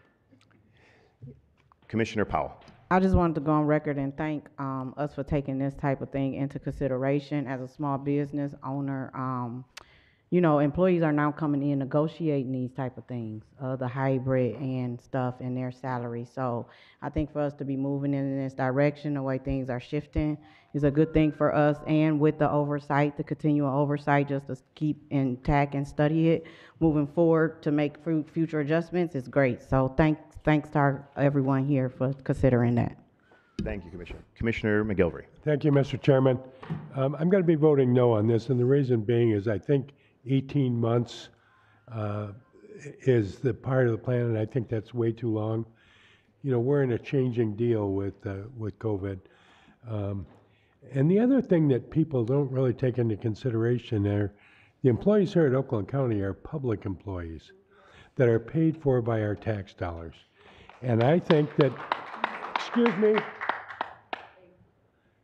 I think that, that the people deserve to be able to go into a department, whether it be the treasurer's office, the clerk's office, whatever it might be, and be able to stop and talk to somebody and ask questions.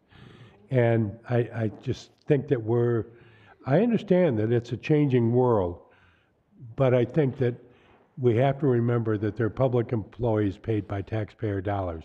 They're not an office company, or they're not another company that doesn't address the public like we do. So I'll be voting no. Thank you, Commissioner. Any further, Commissioner Moss? Yeah, my problem with this tends to be a little, I don't know if this is getting too theoretical or what, but when we go to a workplace, we give up certain expectations of privacy.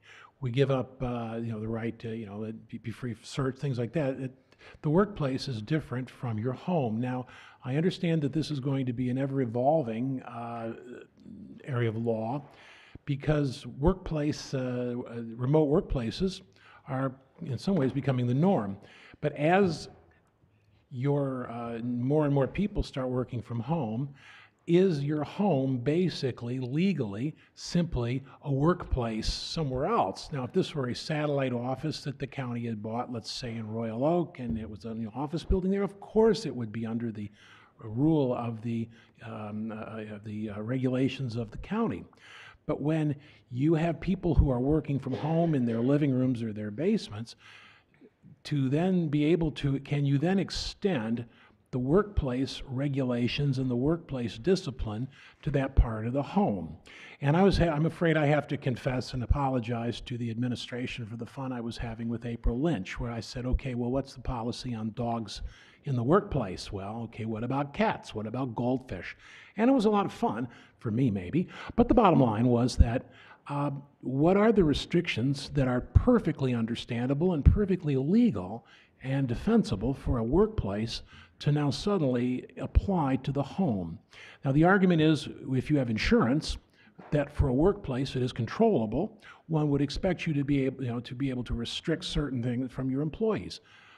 Now, for that insurance to be, I guess the argument is made, is for that insurance to be effective, you must now insist that the home is under the same restrictions and the same discipline as the workplace. And I think you've got some very, very fundamental and serious issues here. Now, I'm sensitive to the idea that, look, maybe we can work this out with a Supreme Court case, it'll go through it, and we got to deal with it right now. But my problem with this is not that this is particularly on its face irrational or unreasonable, but that you're really digging into a can of worms here when you start treating people's homes as the functional equivalent of extraterritoriality of the county workplace. And so I'm kind of torn by this, because I understand what you're trying to do, and I understand that you're trying to work at a moving target in an environment that is totally changed from 2 years ago and will be continuing to totally change. But I don't think y'all know the kind of the fire you're playing with, because all it would take, I think, is one employee to say, you're telling me there's one I asked, what about knives? Well, we can't have knives more than 3 inches. Okay, well, I'm at my kitchen table. My cutlery behind me is more than that. Can you now insist that we now lock up all the kitchen knives because I'm working from the kitchen? Now, I know this, like I said, we can have a lot of fun with this, but the bottom line is, this is a fundamental question that I think should be at least grappled with, at least acknowledged, which I don't believe it has been. So that's kind of the objection that I am raising. Not to toss a monkey wrench into this attempt to kind of play catch up with the realities of employment now. I'm going to vote no just because of that. Right. But if this starts getting addressed, and I have some assurance that this principle is going to be looked at, and looked at very carefully, I would be willing to go along with supporting something like this.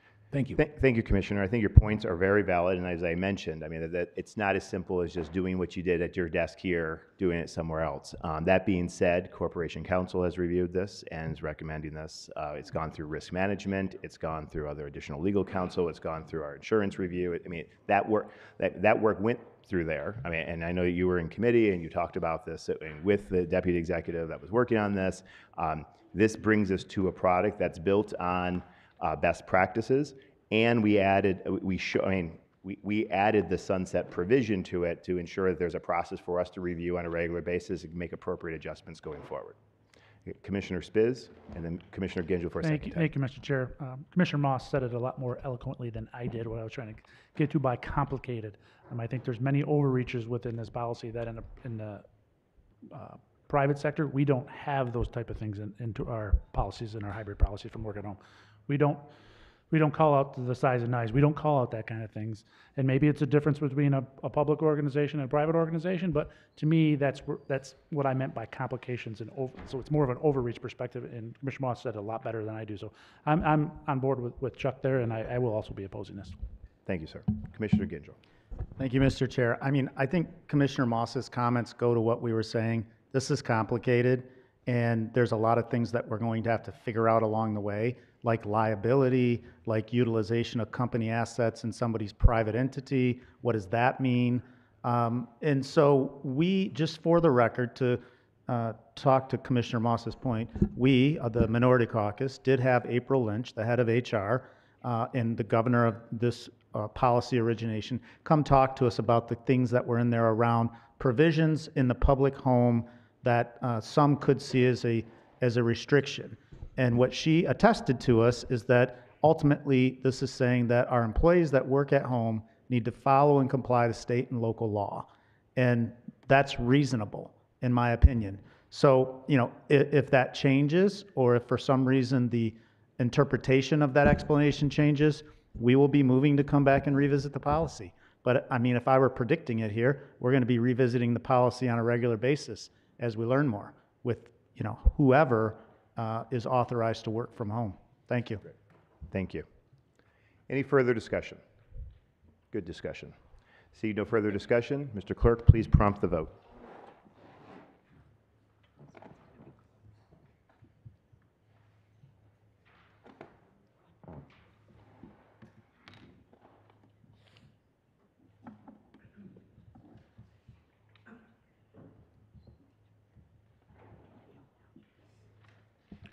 Mr. Chair, you have 16 yeas and 5 nays.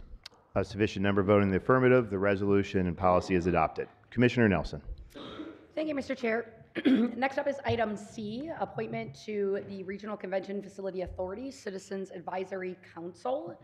Mr. Chair, the Legislative Affairs and Government Operations Committee, having considered the expiring appointment on the Citizen Advisory Council, Regional Convention Facility Authority, recommends that Mavita Burris be reappointed for a 4-year term commencing March 3rd, 2022 until March 2nd of 2026. And Mr. Chair, I move to recommend acceptance of the foregoing report.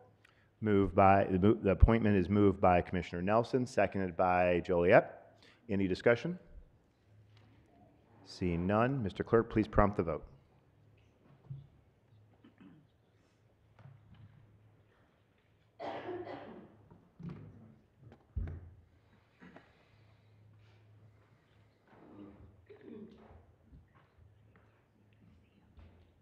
Mr. Chair, you have 21 yeas, 0 nays. Sufficient number voting in the affirmative. The appointment to the Regional Convention Facility Authority is confirmed. Commissioner Nelson.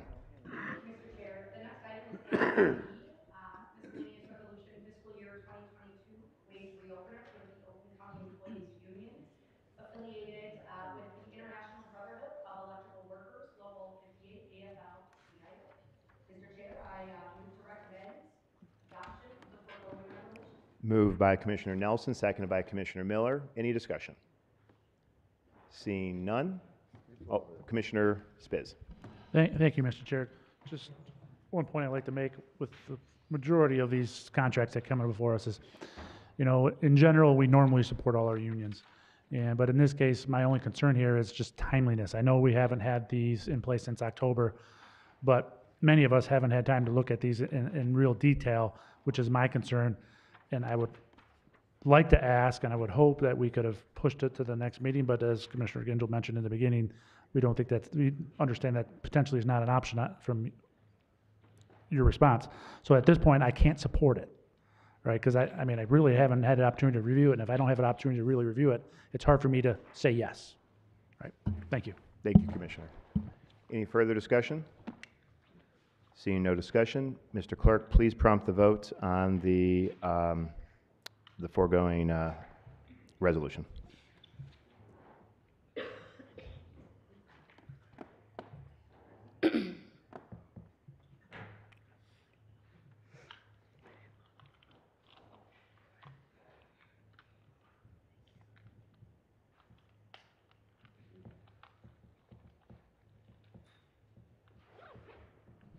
Mr. Chair, you have 11 yeas and 10 nays. A sufficient number voting in the affirmative, the resolution is adopted. Commissioner Nelson. Thank you, Mr. Chair. The next item is item E, Miscellaneous Resolution. One moment, let me pull it up. I'm getting half. I apologize. Miscellaneous Resolution, Human Resources Collective Bargaining Agreement of fiscal years 2022, 2023, 2024, and 2025 with the International Union of Operating Engineers, Local 324, for representing non-supervisory employees in the Facilities Maintenance and Operations Heating Plant. Mr. Chair, I move to recommend the adoption of the foregoing resolution. Moved by Commissioner Nelson, seconded by Commissioner Miller. Any discussion? Seeing Commissioner Gingell. Yeah, I'll just echo the same point Commissioner Spiz made on this one and the next two that came up. These are significant agreements. Union contracts are very costly to the county.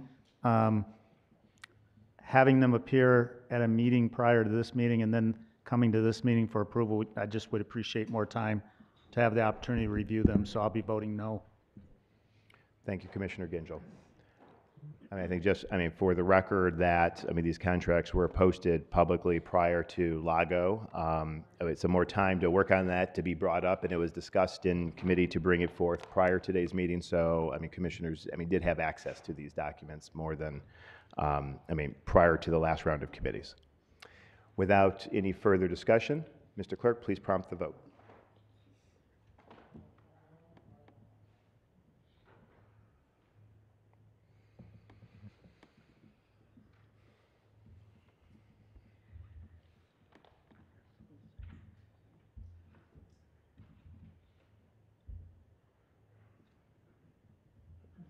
Mr. Chair, you have 13 yeas, 8 nays.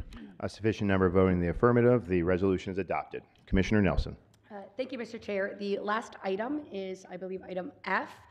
It's a miscellaneous resolution, Human Resources, Collective Bargaining Agreement for the fiscal years of 2022, 23, and 24. It's a supplemental with United Auto Workers, Local 889, for representing health and human services, supervisory and non-supervisory employees. And Mr. Chair, I move to recommend the adoption of the foregoing resolution. Moved by Commissioner Nelson, seconded by Commissioner Cavell. Any discussion? Seeing no discussion, Mr. Clerk, please prompt the vote.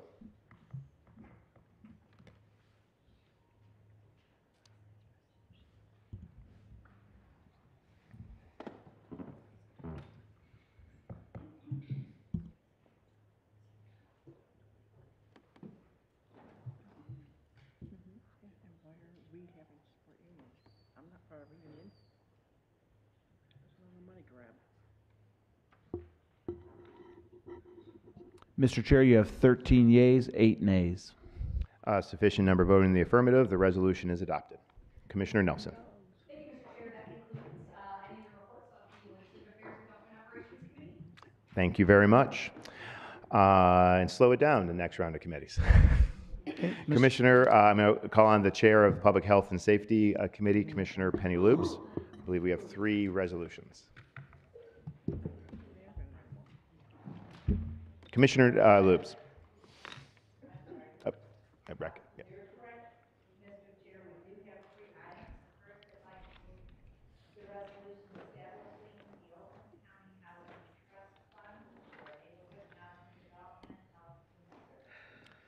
Moved by Commissioner Lubes, seconded by Commissioner Cavell.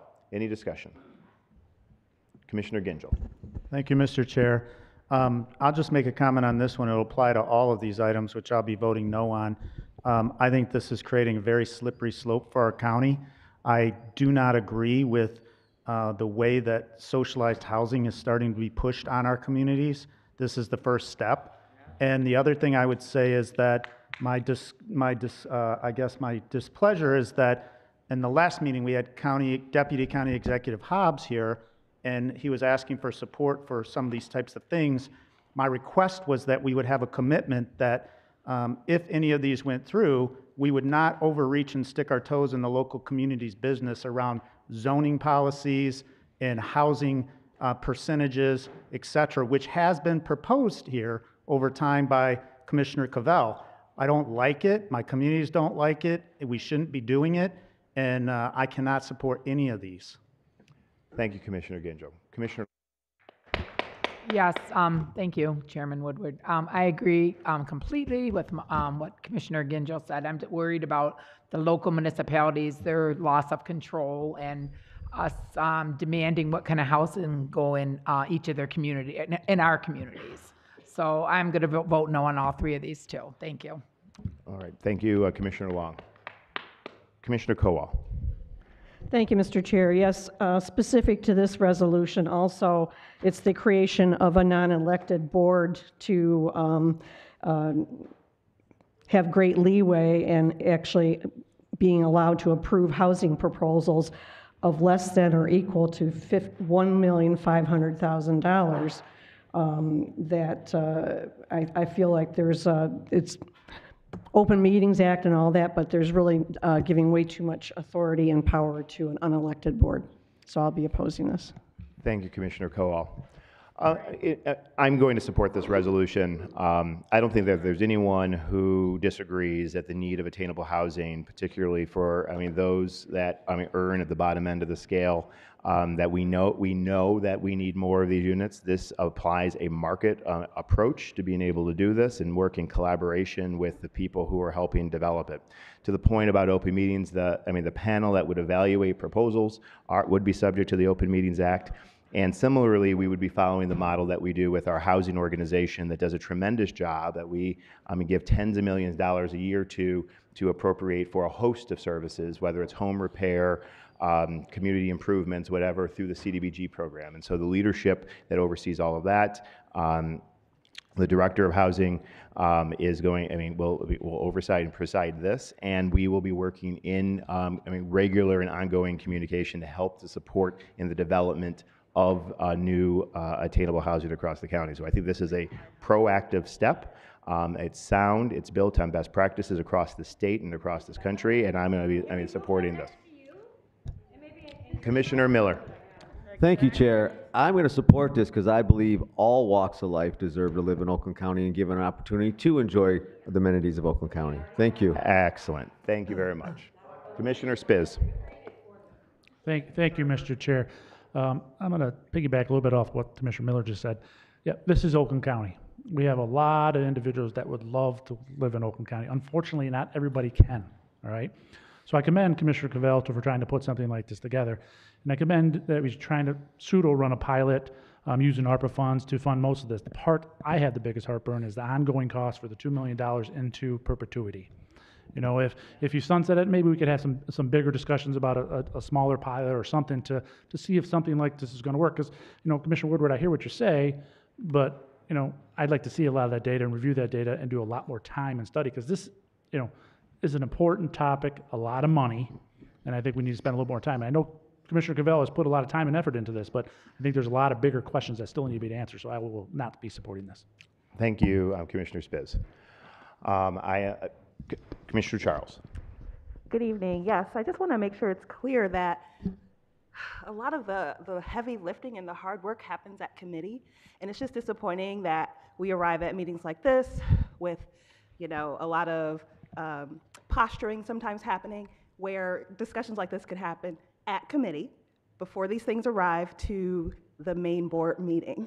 So it's just a little bit disheartening to hear. So I'll be supporting this vote, and I'll be supporting the next three as well. And I would just encourage us to have conversations before we get to this point in the meeting. Thank you, Commissioner Charles. Commissioner Moss. I appreciate the frustration of Commissioner Charles because I've had committees as well, but this is the open forum where the entire board is supposed to be deliberating these things. So if the proponent of these items, these three that seem to be linked, can put in writing or where that they under no circumstances will abrogate local control, I could support it. These are all wonderful things to do, and I believe that these are great measures. I mean, I'm right now looking at the chair of the committee who comes from local government and was the mayor of her community. I was the mayor of my community. And, you know, you always say, gee, I'm going to support local control until you get up to the next level, just as a lot of us here swore that the county is what we're going to defend, until we all got to Lansing and, you know, that went the other way. But the bottom line is, if we don't fight for the local control and the responsibilities and the lanes of our elected body and the elected bodies that expect us to be their representatives, we are, you know, we're falling down on our duty.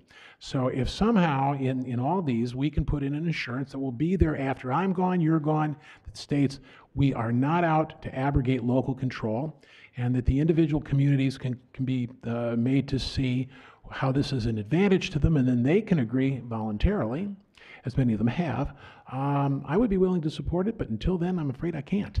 Thank you. Thank you, Commissioner Moss. I just want to, I mean, to that point, I mean, you and I are both former state legislators, among others, that we don't have an ability to impose on local control. We have no ability to impose on home rule. That's built into the Constitution. The powers prescribed in the Constitution under our form of county government give us no authority to do that. And so it's a red herring argument, and I've heard it talked about, and I wasn't going to say anything, but the reality is you do have it in writing. It's called the Michigan Constitution. You do have it in writing. It's every authorizing statute for the county of Oakland and Bay County under Act 139 of 1971 that prescribes exactly the powers we have, and more importantly, the powers we don't have. And so we don't get involved in local control. We don't actually prescribe on zoning issues. So it's a red herring issue on this. I hear, a conversation, talked about that, and I think that this is sound public policy to help facilitate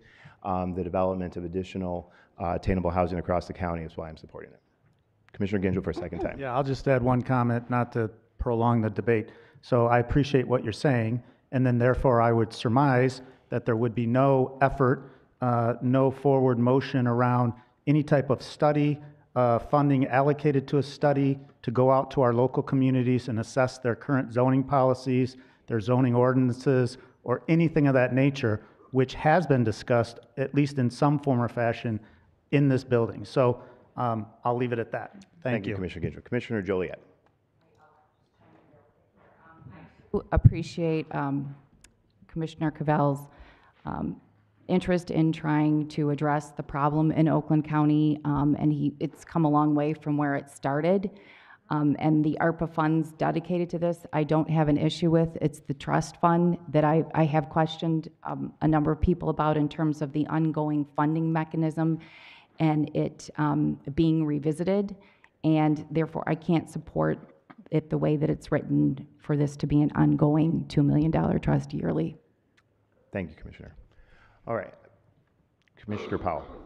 I just wanted to put on record that when we talked about this in committee, it was very clearly stated that local municipalities will control the process in accepting any support with these resolutions. All this chatter talking about us trying to basically ambush or take control of local decisions with this funding, that was never the intent. And we know that there is a local process in place when dealing with these type of funding sources. Thank you. Thank you, Commissioner Powell. All right. Seeing no further discussion, Mr. Clerk, please prompt the vote.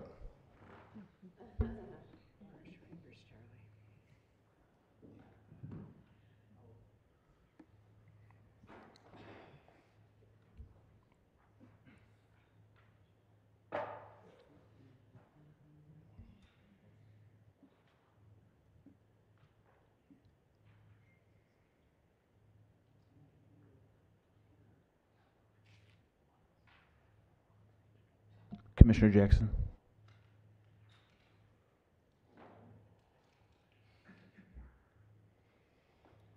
Mr. Chair, you have 12 yeas, 9 nays. Sufficient number voting in the affirmative. The resolution is adopted. Commissioner Lubes.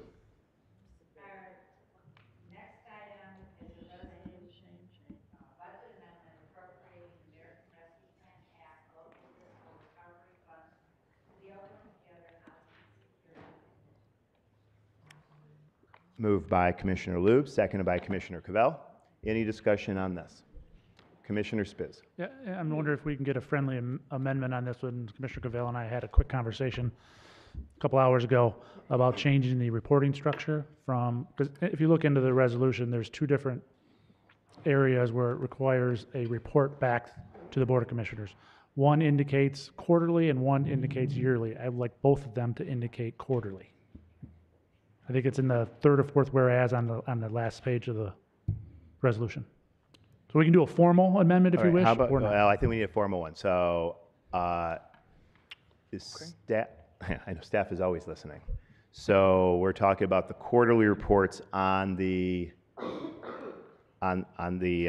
shelter capacity building? It's changing one Wait, word. why don't you turn the mic so I can hear you? It's changing one word from annually to quarterly at the end of the resolution. At the end of the resolution? Okay. We can maybe do that all together. Save some time. It's the 3rd, be it further resolved.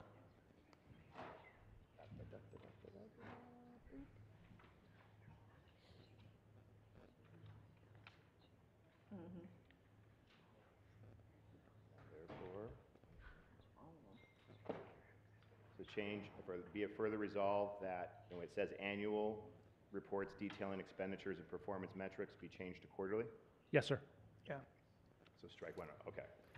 So normally we ask for a written and be distracted, but if everyone can follow that, I know, I'm we're going to breaking take one policy. word, the word annual, and we're going to replace it with the word quarterly. And Commissioner Spiz is going to make that motion, and Commissioner Cavell is going to second that motion. Yes. Do we have any discussion on that? On the amendment? Discussion on the amendment? All in favor of adopting the amendment, say aye. Aye. Aye. Opposed, say nay. Let the record reflect that was done unanimously. That brings us back to the main motion with quarterly reports. Commissioner Spiz, you good? Commissioner Hoffman. I just want a clarification, and Charlie and I have talked about this many times. This resolution is for 2 things: to increase capacity for homeless people, and then a program that will help fix homes that are in need of repair, and the focus will be on senior citizens. It's those 2 items. Correct. Correct. Okay. Commissioner Spiz? Yeah, and thank you, Mr. Chair. And I also like to maybe point out another point of clarification, because I know someone made a comment during public comment about just looking to add 90 beds. And Commissioner Cavell and I had that conversation a little bit earlier, because I did the same math and it didn't make sense. And Charlie, I don't know if you want to update it Yeah. versus me repeating what we said. I'd rather it come from you. Yeah, so first, the shelter capacity fund. Charlie, I need you to get the mic close to you Speak in your mic. so people can hear you. Yep, you got to keep it near your mouth. Okay. So first, the shelter capacity fund. Thank you for the question, Charlie, Commissioner. speak into your mic. We can't You know hear what, Bob? How about this? Perfect. Do you guys like this? Okay. So first, thanks, Commissioner Spiz. The shelter capacity fund is $5 million. If this passes, these will need to be matched by private nonprofit organizations that work in shelter and housing. So the goal of the housing blueprint for Oakland County is over the next couple years to increase shelter capacity by at least 200 beds. So first, if we were to use that assumption and then think forward, because we're not just creating beds year over year, we're creating beds one time, right? This is an investment in property development. This is an investment in making sure that there's more space for people to be housed. So that means you put an upfront investment, and then over time, those facilities are used. So thinking of it as a one-time investment for then a 20-year return. So that means $5 million for 200 beds that will be used for at least 20 years.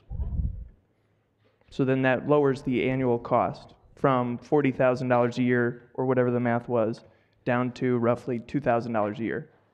And then, of course, if there's more capacity for matching and there's greater interest from the community, then, of course, we'll increase the capacity and there will be greater efficiencies using this $5 million. Thank you, Commissioner. Any further discussion? Seeing no further discussion, and we had that amendment taken care of, Mr. Clerk, please prompt the vote.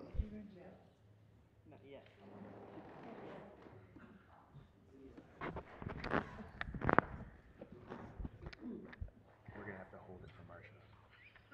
Right.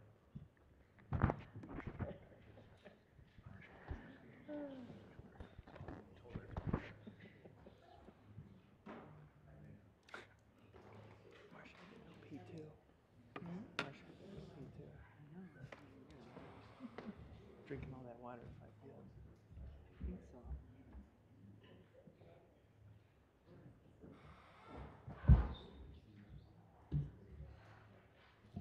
Mr. Chair, you have 16 yeas and 5 nays.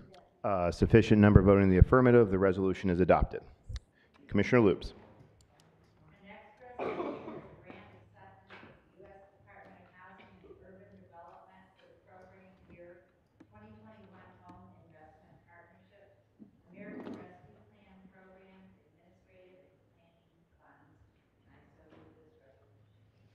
Moved by Commissioner Loop, seconded by Commissioner McGilvery.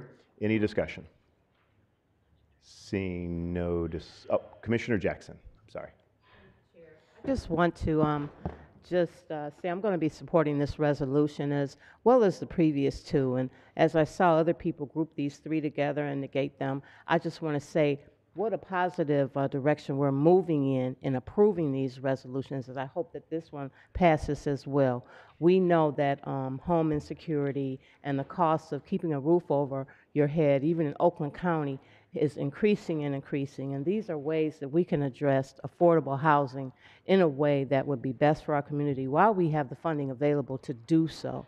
So I just want to say I really want to thank my fellow Commissioner Cavell and his leadership.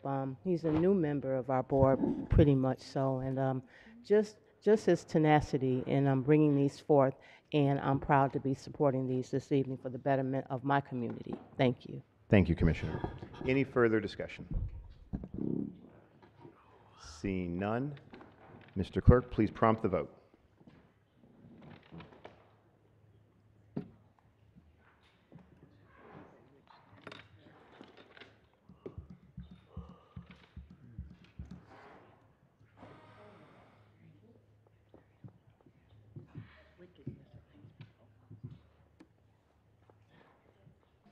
Mr. Chair, you have 12 yeas, 9 nays. A sufficient number voting in the affirmative. The resolution is adopted. Commissioner Loops. Thank you very much. Commissioner, this moves us on to item 17, reports of standing committees. There is none. Special order business, none. Unfinished business, none. That brings us to new and miscellaneous business. And I will recognize Commissioner Weipert under new and miscellaneous business. Thank you, Mr. Chair. I have a miscellaneous resolution, Board of Commissioners resolution sponsoring the 13th Annual International Lyon Township Kite Festival, June 4th, June 5th, 2022. I ask that be referred to LAGA. Referred without objection.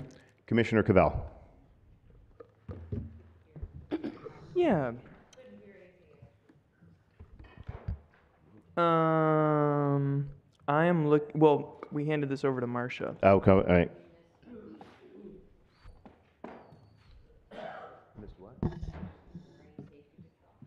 I'm going off my list here. So, go. I would like to introduce a proclamation proclaiming April 22nd as National Fair Housing Month in Oakland County. And because, I'm sorry? And because please it be is, quiet. and Ma'am, because it please is, be quiet.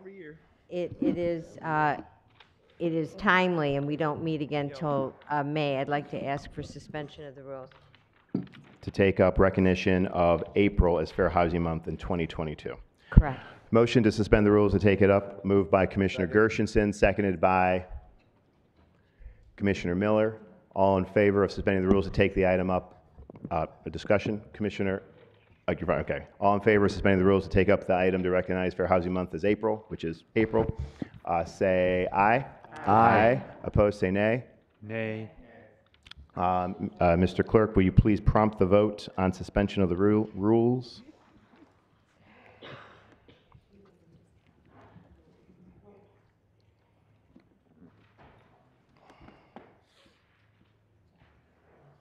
Sorry, didn't mean to spring that on you there.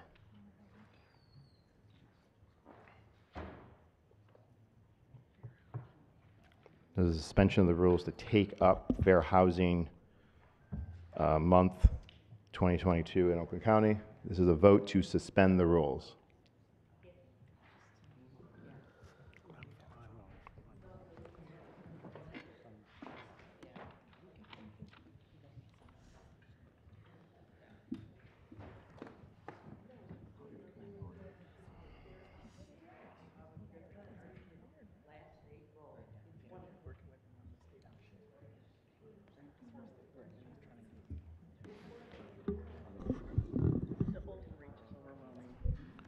Mr. Chair, on the motion to suspend the rules, you have 14 yeas, 7 nays.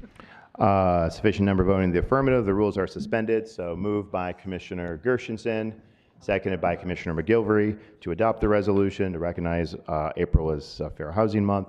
Mr. Clerk, can we prompt the vote?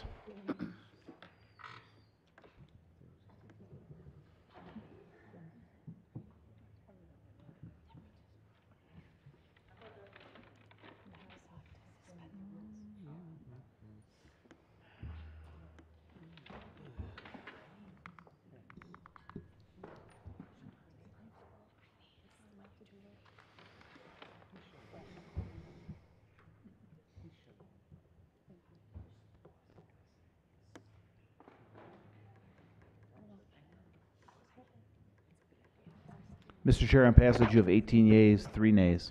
A sufficient number voting in the affirmative. The resolution is adopted. Commissioner Nelson. Thank you, Mr. Chair. I'd like to introduce Miscellaneous Resolution Board of Commissioners, resolution establishing the Oakland County Board of Commissioners Marine Safety Patrol Matching Grant Program, and I'd like to refer it to Public Health and Safety. Referred without objection. And now Commissioner Moss. Thank you. I'd like to introduce a miscellaneous resolution opposing the imposition of Highland Park's water and sewer debt on Oakland County communities and ask for suspension of the rules. Commissioner Moss moves to suspend the rules, seconded by Commissioner Spiz. Any discussion on suspending the rules? Mr. Clerk, why don't we just prompt the vote to suspend the rules? I think you're playing with kids here? You can get here on time. You're late. Here, hey, Bill. You're co-sponsor.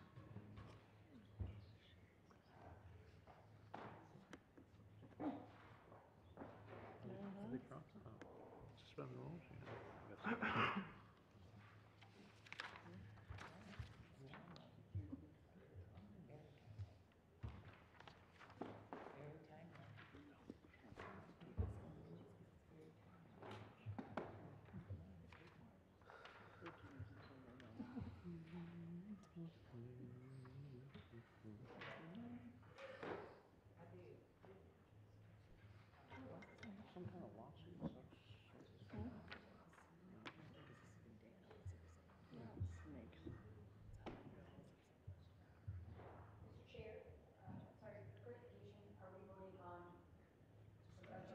Just suspension of the rules.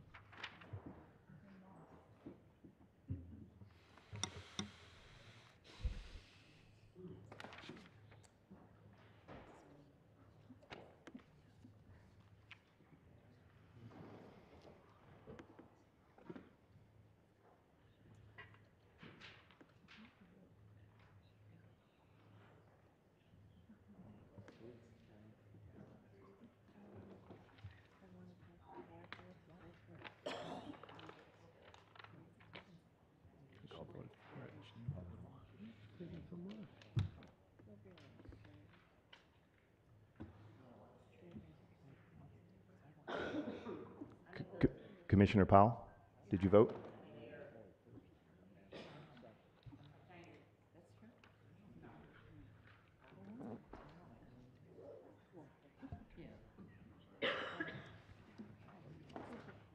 Commissioner Pohl.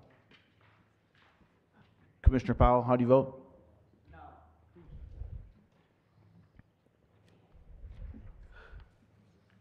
Mr. Chair, you have 10 yeas, 11 nays. An insufficient voting in the affirmative, the rules are not suspended. Going to refer it to Lago. We'll refer it to Lago without objection. I will say to this, and I don't know if you were in the Democratic caucus when I mentioned, I mean, this issue is very important. I know the GLEWA board had taken action already. I think we should bring in the GLEWA representative for Oakland County for a conversation. And I talked to the chair of Lago, willing to have that conversation. Mr. Chair, how come Lago and not economic development and infrastructure? I'm just curious. Either way, it's fine with me. I just want to know. How come? He is right. You want? It's more of an infrastructure issue. We'll send it to economic development infrastructure without objection. And we will invite the Oakland County representative, GLEWA, to come and speak to it and this Perhaps issue. Perhaps we could also invite the Water Resources Commissioner. I think that'd be a great idea. Thank you. Any further new and miscellaneous business? Seeing none, that will bring us to announcements. Any announcements? Commissioner Powell.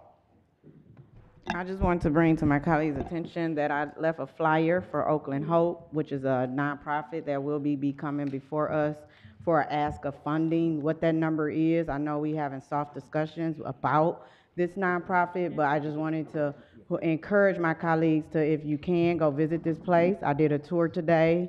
In my personal opinion, it's a very amazing place.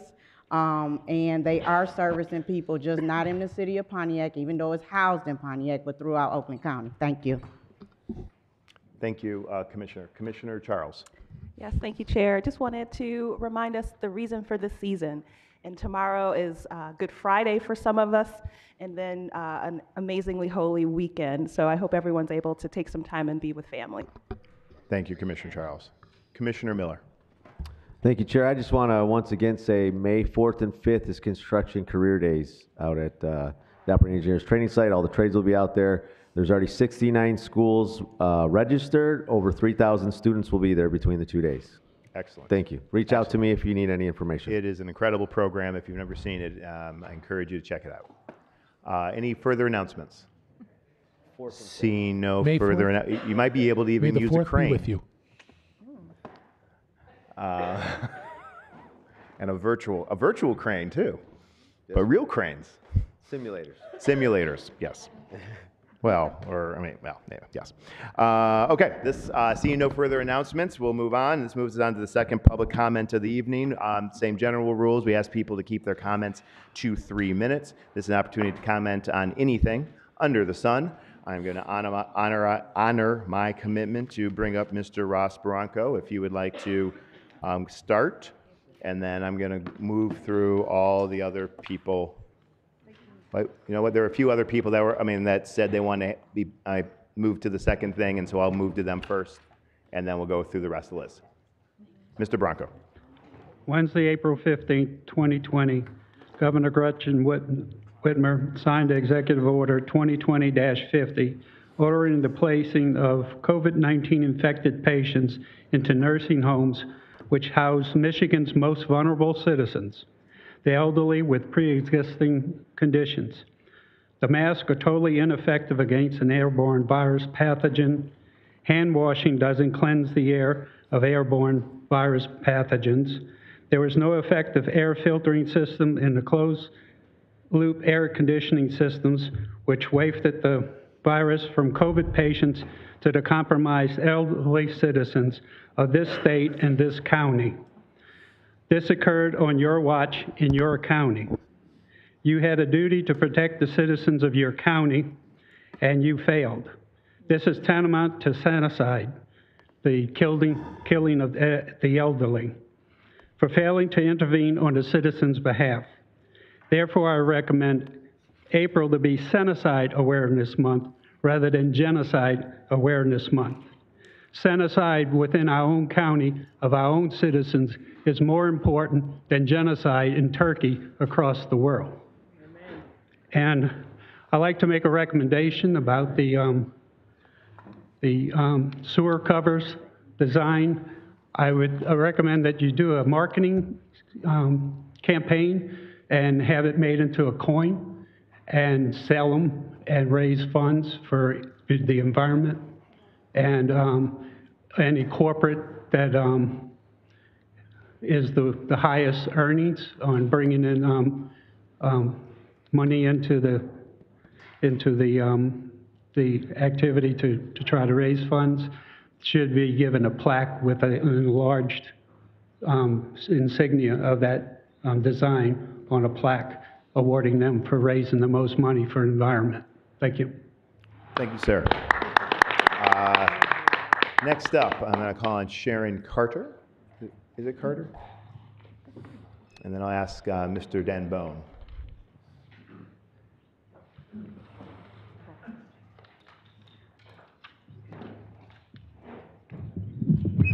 Hello, I'm Sharon Carter. I'm from Southfield. Thank you, Commissioners. I am here to comment on the calls to expand the transit system in Metro Detroit. I do not support this proposal.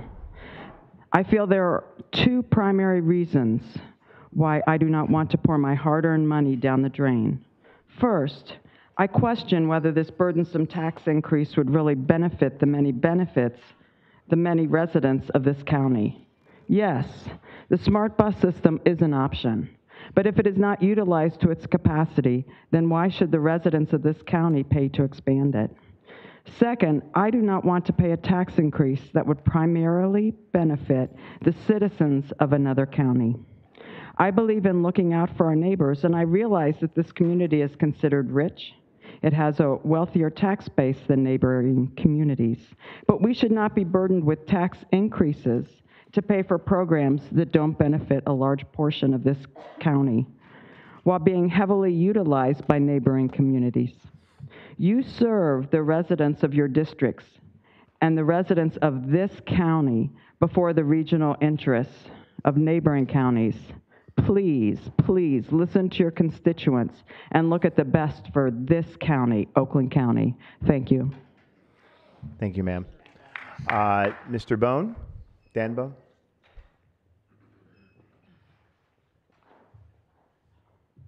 My name is Dan Bowe. I live in Oakland County. This is not my wheelhouse. It really isn't. I don't speak in public, and I don't come to groups like this. But you can be in a tent, a 20-man tent, or a beautiful room like this, and unless you address the division, you're going to never have the trust of the people. You have to address that division right up front. They want to hear from you. They want to hear. You want a dialogue to address trust. You can't buy trust. You've got to earn it. It's not made. Okay, and you are in ideal positions, all of you, to do exactly that. You can get that trust back. Don't forfeit the goodness of the people. Anyway, with regard to the Regional Transit Authority, just a couple of points. The truth defends itself. Economics, and an old friend of mine told me this when I was very young. See if I can get this right. If your outgo exceeds your income, your upkeep becomes your downfall. And you're spending and spending and spending here. Spending and spending and spending. All right, step back. Take a deep breath on these proposals. They don't all have to go in the next monthly meeting. They can be tabled, all right? Get some citizens in here to discuss those proposals. Look at the finances and what makes economic sense. We've got inflation, 8.5%, highest in 41 years. That's a tax. That's another tax right there. Gas prices up 42% in 1 year from January 21st. I didn't make this up. These are facts. The RTA started out at $4.6 billion when it was proposed. It's now at least $5.4 billion. I don't know how they can justify that in a 5-year period. So over 20 years, Oakland County is proposed to pay 41%. Macomb County is going to pay 19%. Washtenaw County is going to pay 11%. Outside of Detroit, in Wayne County, 24%. Detroit City is going to pay 3.2%. Oakland County is going to pay twice as much as any other county. It's ridiculous. In Southeast Michigan, Ford, GM, and Chrysler, whatever it's called now, Stellantis, in the past few years, and along with many, many other companies, have created hybrid work schedules, okay? Tens of thousands of employees are not using public transportation. They're not going to. They work 2 days a week. And 61% of the people across the country are doing so because they want to, even though their places of business are open. So be a hero to taxpayers, and just look at some common sense here. Derail this RTA thing. I think I'm a little late here. I think that was already approved. I could be wrong, but you really, really need to think about pulling that back and maybe pulling it from the ballot. So thank you. Thank you, sir. Very well said. I believe I got that. Oh, guys, if everyone keeps applauding, we'll be here all night. So, okay, Catherine Kennedy and then Sandra Caroline.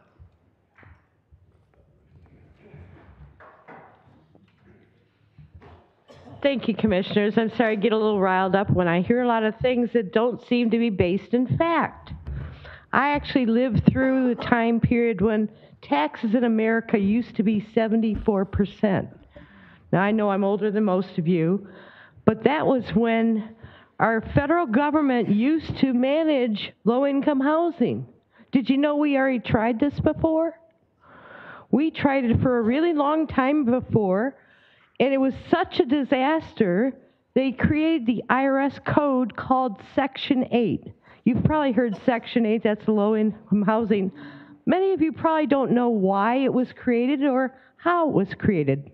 The reason it was created is because they needed to entice private investors to own real estate and do the rental because the government didn't manage things well. In fact, we almost bankrupted the entire United States of America before, and it was over public housing.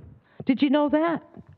Do you know that they took, I don't even know how much, I'd have to research, huge amounts of money from Social Security to cover that hole? Did you know that was supposed to be a loan from Social Security to cover that misspent money? And that was at a time when 41 years ago, inflation, we're just starting to see that. We don't have 15.675 mortgage rates like was my first mortgage. That was actually my mortgage rate.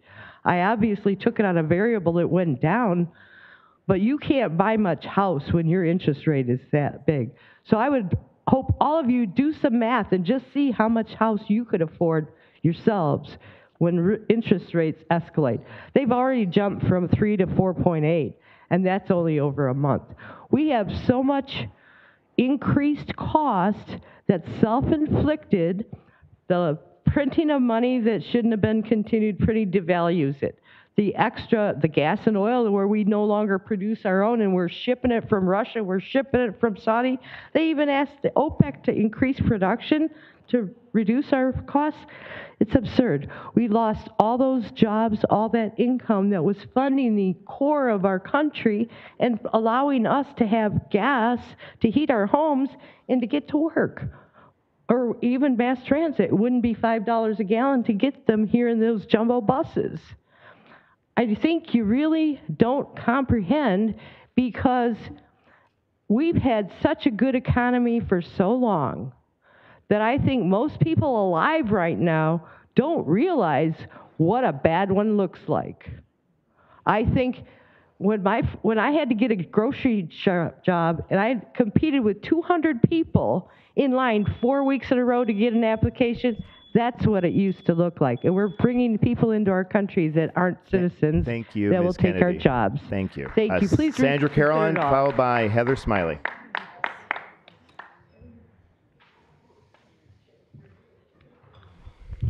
Sandra Carlin from Novi again. Tonight I'd like to talk about the future of transportation. No, this is not about the plans coming from special interests or Detroit organizations wanting to expand regional transportational service. This is about the situation we're in today and where it's going tomorrow. The bus system is dead or is likely to be dying. Why do I say this? Just look at the ridership, the cost, and the trends in society.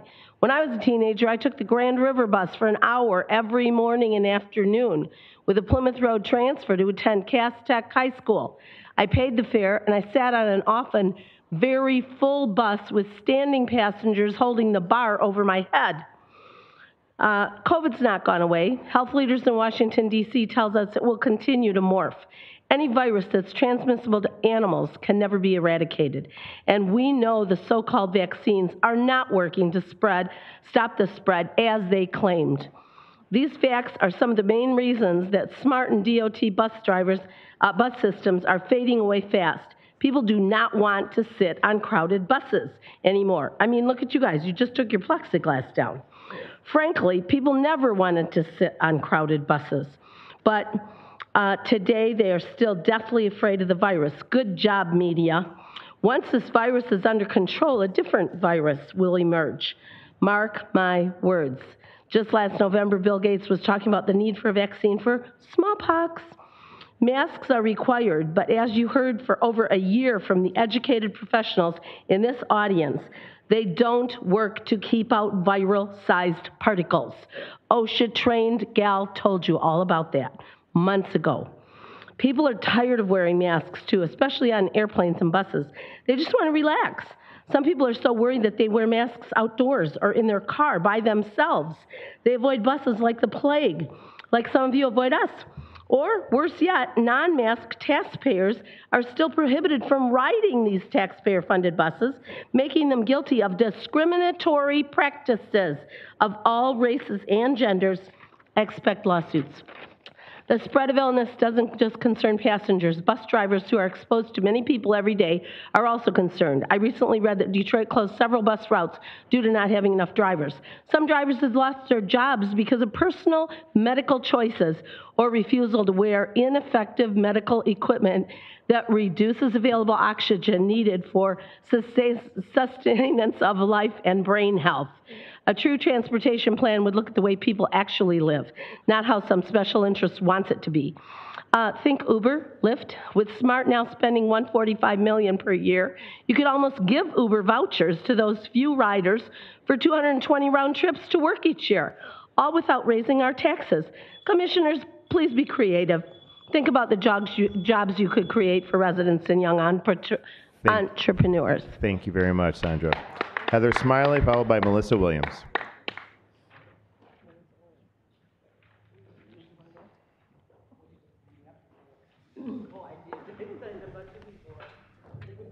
Right. Heather Smiley, Lake Orion. I mean, I think pretty much half, if not all these people are here in regards to mass transit. Not something that I think that we should take on as for, monetary value. One thing that I kind of was saying again when I sat here is the beginning of the equality, sustainability presentation. I think we should all have access to the slides because there are definitely parts in there that should have gone more into detail. I've been a nature nerd forever, so when you say sustainability, if we're talking about quality and sustainability, then half should be nature, half should be people. That would be sustainable. When we cut down trees that no longer feed energy for our lungs, that takes away sustainability. When you bring equality into sustainability, it really is dividing everything that you guys are talking about. It's very hypocritical because one part of equality is being equal and being fair, but if you subcategorize everyone into different, particles, then we're not actually equal. It's taken away. You guys got a hard job. I know. I've been looking into it. I think the ears are not open, and the community has been speaking, and we're getting very frustrated. And the only way that we can let you understand our frustration is by coming here and even challenging your positions. I don't see color. I don't care if you're red. I don't care if you're blue. I see people. I think when someone honestly believes in what they're doing, you can tell by the way they hold their self and their demeanor. And I don't think a lot of you take pride anymore in your position. I think it is a hobby, a convenience, something social. And that's really, really disgusting and disrespectful to someone like myself and other people who have been paying taxes here for 22 years. I've raised all my children. 2 of them are going through college, graduating with bachelors. We participated in fun runs, Last Splash, church, Boy Scouts, Girl Scouts, everything. Like, we are this community. And taking away our sense of, I guess, position, like that we're not important, that other people from other areas have more importance than our voice is just horrible. We pay for everything that Oakland County, like taxable value. What do we use? We should pay, as the gentleman said, for what we use. If we want to have additional grants through the state or federal government to help with transportation for vets, for low income, that's fine. But a bus Thank you, Ms. and Miley. transit is not necessarily the way that should be done. Thank you for your time. Thank you. Melissa Williams, followed by Corey Rowe. Melissa Williams from West Bloomfield. There were a lot of people that came for the first time tonight, and I let them know outside that they're going to be shocked at the amount of socialism and communism that's funneling into our county through affordable housing and things like that. I would personally like to sponsor a trip for anybody who's sponsoring this, the Environmental Equity Affordability Act, the housing. I would love to sponsor a trip to China. Once you experience communism, you get a good taste of how good we have it here. You'll kiss the ground when you get home, and you'll thank God for the American flag. I just wanted to congratulate all of you Everyone speaking. for not disappointing the people that knew they were going to be disappointed tonight in how their county commission is run. So thanks a lot. Thank you, Ms. Williams. Corey Rowe, followed by Thomas Yazbek.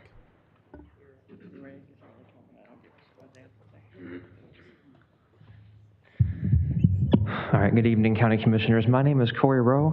I'm a Rochester Hills resident. Tonight, I want to strongly encourage all of you to move forward with this countywide transit measure for service from SMART. So I'm a transit rider here in Oakland County, live here, ride transit here.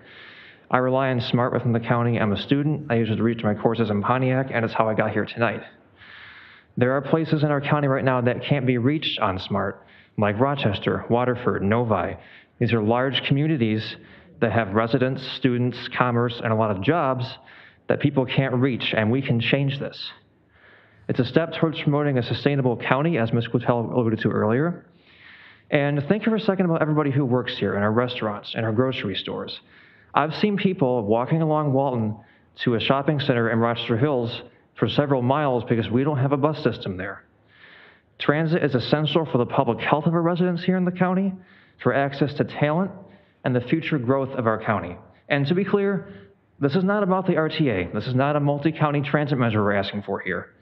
This is specifically a vote for Oakland County residents about smart service improvements in Oakland County.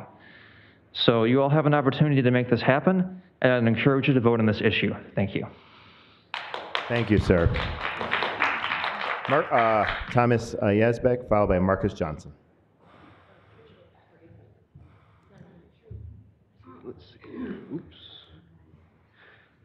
Can everybody hear me? All right, my name is Thomas Yazbek. I live in Rochester Hills. I am here to, I just want to say right off the bat that I appreciate Erin Quatell's work that she's doing as the County Sustainability Officer. I like the presentation. I want to see, I'm not sure if she's still here, but I really like that presentation and what everything that stands for. So I don't know about everyone in this room, but I like paying taxes for things that I use and that support the economic growth of our community. We have the chance to expand the smart bus system countywide, right? This is a very modest ask. This is not about, this has nothing to do with the RTA, as a matter of fact. This is just about SMART. Every 4 years, the SMART operational millage must be renewed.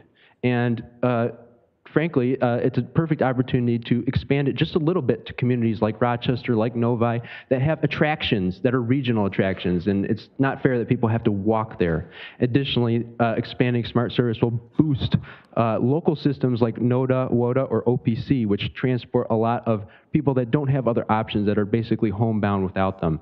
I want to talk really quickly about a man that I know that I call my friend. His name is Brett Ruderbush. He lives in Pontiac and rides Route 790 to Auburn Hills, where he is the sole maintenance man for Auburn Square Apartments. He's an essential worker. The residents of that building cannot live without the work that he does.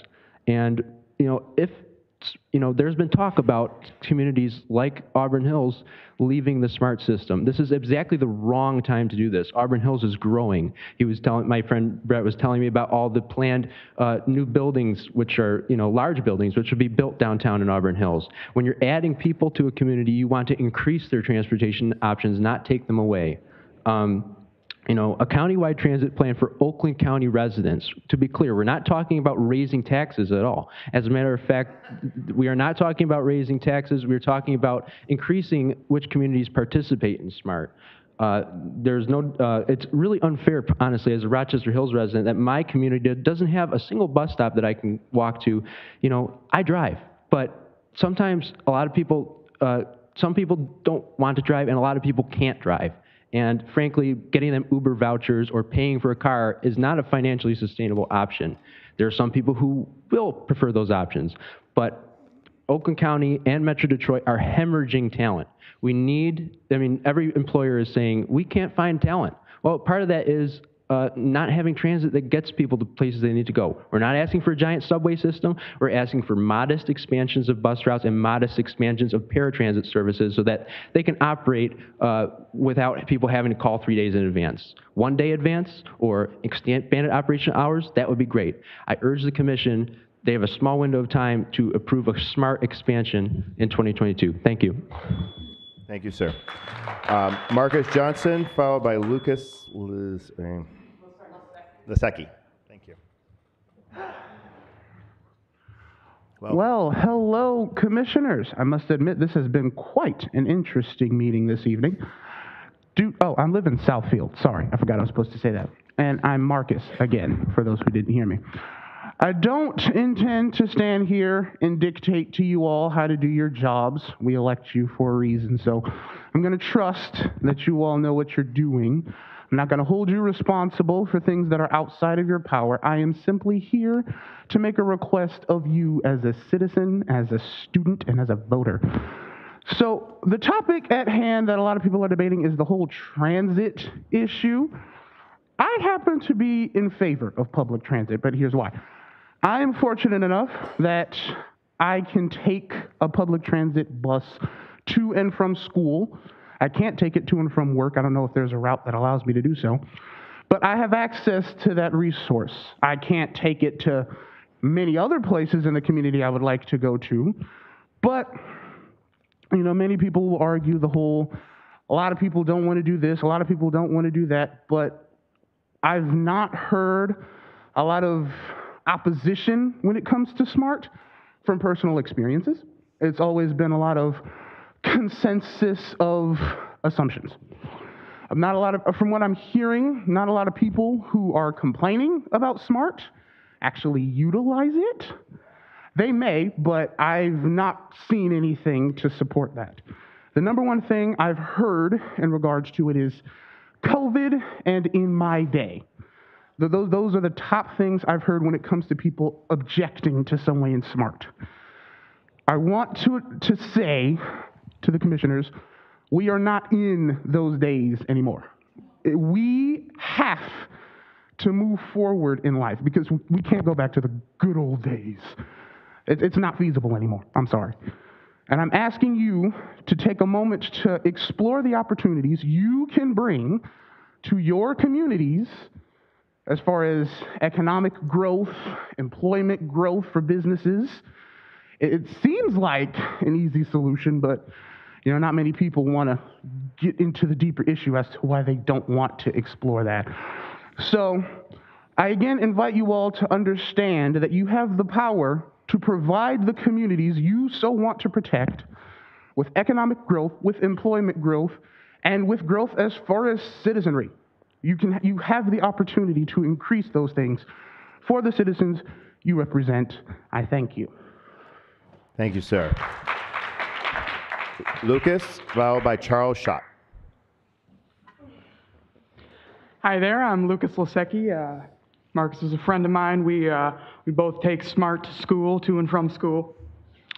And for starters, on behalf of the residents, 17 and 18-year-olds here, I want to shout out Aaron Quintel for doing the Lord's work, doing Oakland County's little part to save the planet and taking a lot of flack for it tonight.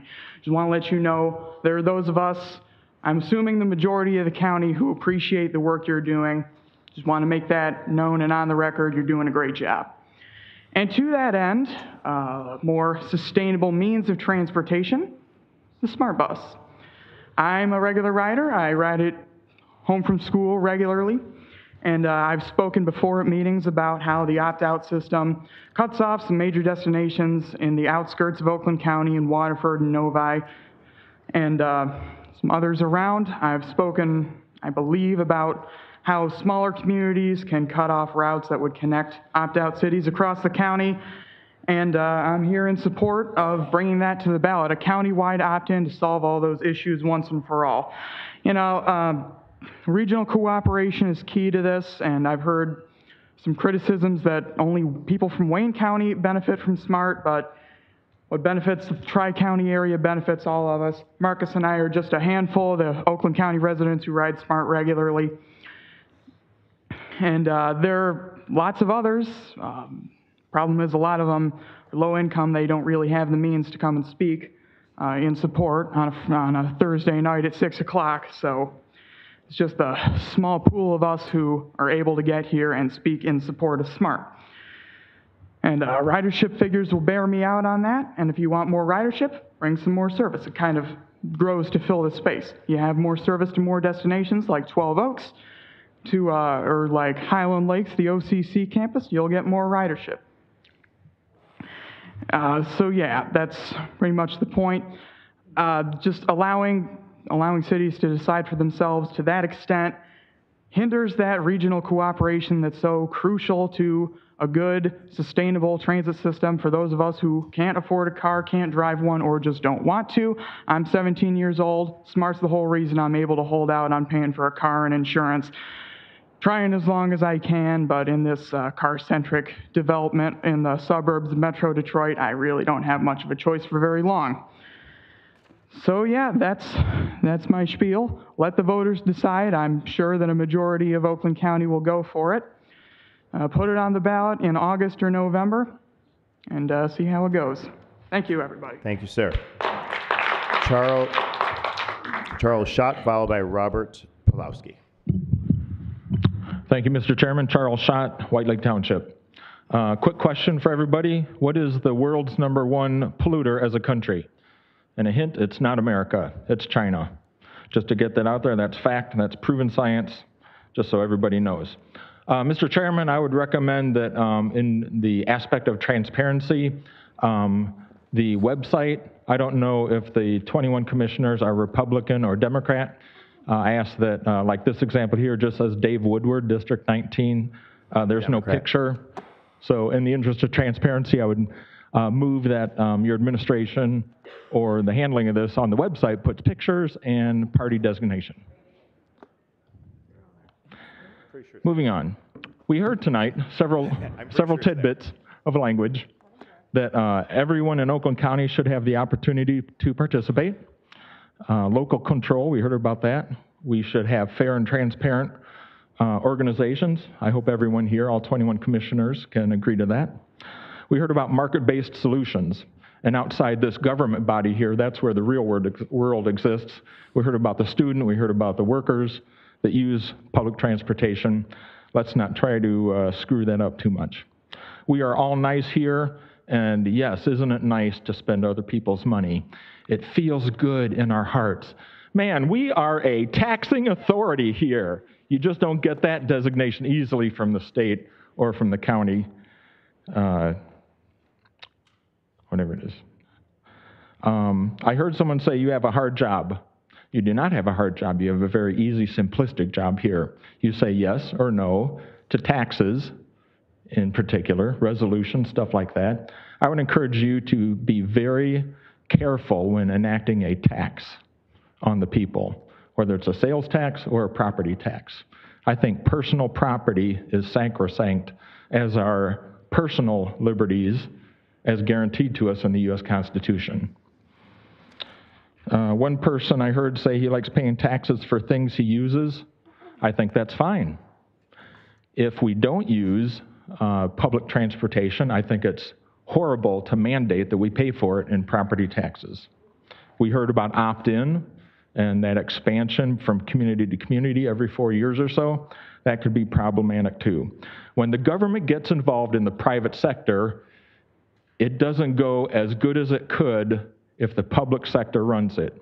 The LEED designation, L-E-E-D, we heard about. That's a designation that the county can give to buildings. That's a great thing.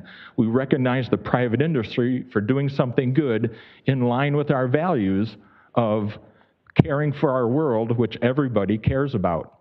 It's how you spend your money and how you tax others to grab their money and spend for it, which matters. I urge you to vote no on all tax increases. Thank you, sir. Robert Pulowski, followed by Tasha Shurgan. Thank you, Mr. Chair, for the second opportunity to speak. Robert Pulowski again from Southgate and Wayne County. I'm here today speaking on the transit proposal. I'd just like to make my vote known. I am fully supportive of countywide transit in this county and also other counties as well. But I think there's a different way we can do it. First example, Coast RTA down in Myrtle Beach. I'm also a transit activist down there, and how they run their system is a little bit different compared to how we run our systems up here.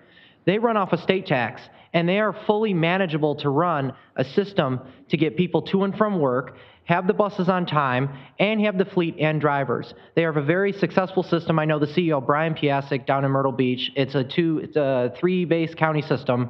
We're running around Georgetown, Horry, and should be Conway County, I'm not sure.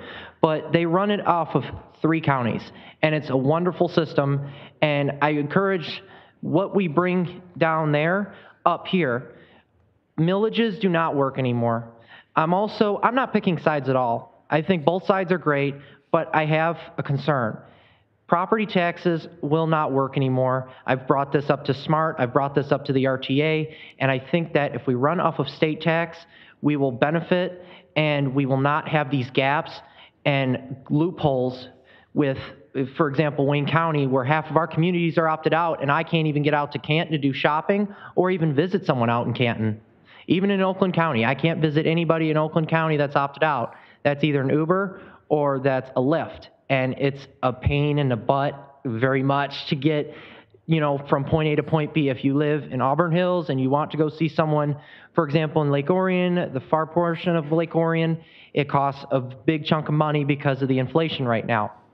I do support our transit between Wayne, Washtenaw, Macomb, and Oakland. I'd love to give my shout out to all of our activists over here. I fully support them, and I want to see something change within this region.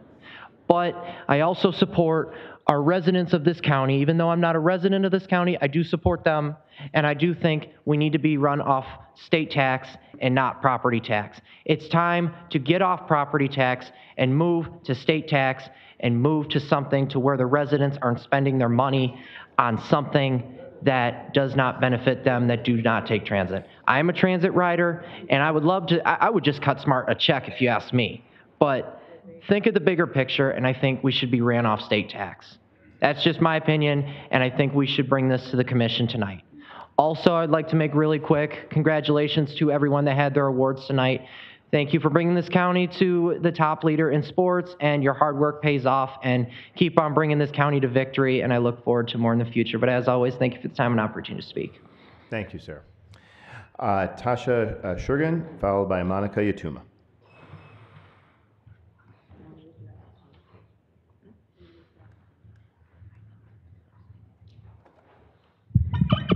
Tasha Shurgan from Clarkston. I'd like to have a serious discussion about regional transit and the needs we have here, not what other counties are doing or cities. We're not Boston. We don't have the needs that they have. I'm tired of the comparison being made by special interests like the Transportation Riders United. They point out that the Detroit region spends less on transit than St. Louis, Kansas City, or Las Vegas. Who cares? And by the way, just for all these riders, the buses aren't full. There are many reasons our needs differ from other regions. For one, we aren't called the Motor City for nothing. We have a steep history of using and loving personal transportation. You will soon be asked to support putting a massively large transit plan on the ballot. However, please realize this is not the time to be doing this. Our households are being hammered today, and it will not be any better next year. We're beginning to see the impact of oil shocks at the pump. Don't forget diesel fuel for buses costs even more than gasoline. Inflation is now massive at nearly 8% per year and may go higher. This means bus repairs, parts, drivers, and management costs will soon skyrocket too. Food's no longer on our store shelves in the quantity or variety as before. There's even talk that a recession may be on its way. It'd be wrong to penalize seniors and the working poor with even more property tax, and expansion should be funded by the people who want to use the transit service. No one has a right to be shuttled wherever they want to go at someone else's expense. Just because people in South Oakland County want something does not mean that those in the more rural parts of the county want or need this. Please fund transportation in the city services budget if they want such services at all. Now, I see I have a minute left. I do want to make one comment earlier. Commissioner Woodward, you talked about sustainability and saving the planet. We need to start by saving our county because you guys are running it into the ground. So, there we are. Thank you, Tasha. Monica Yatuma, followed by Wendy Webster Jackson, but I think she might have left.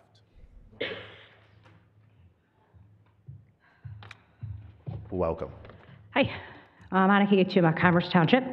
Like a lot of the people here, I'm here to address the transit issue and the surrounding discussions of a new smart millage proposal. So former County Executive Brooks Patterson negotiated a local opt-out clause of the mass transit system because he was smart enough to know that a system like this was not a one-size-fits-all solution for all the citizens of Oakland County. Since then, absolutely nothing has changed.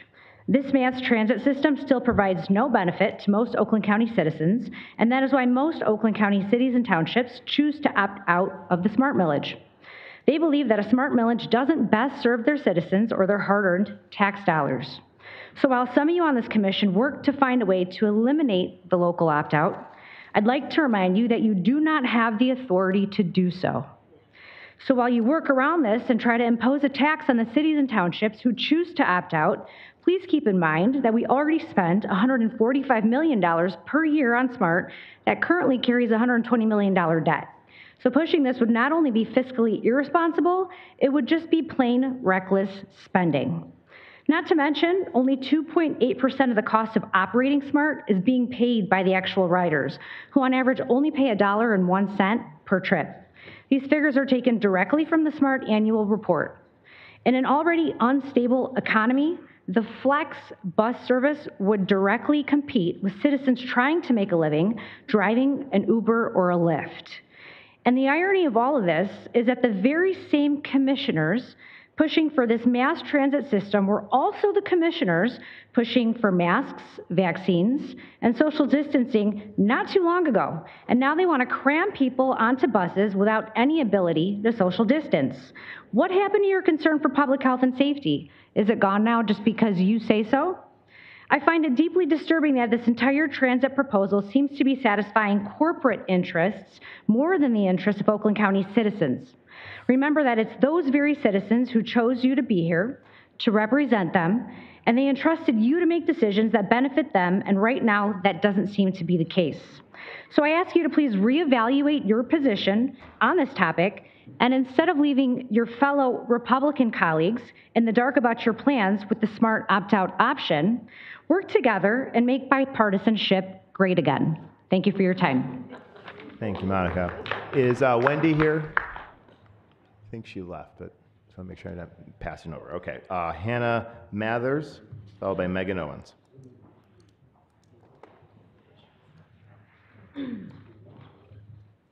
Hi, everyone, and thank you for the opportunity to share my experience.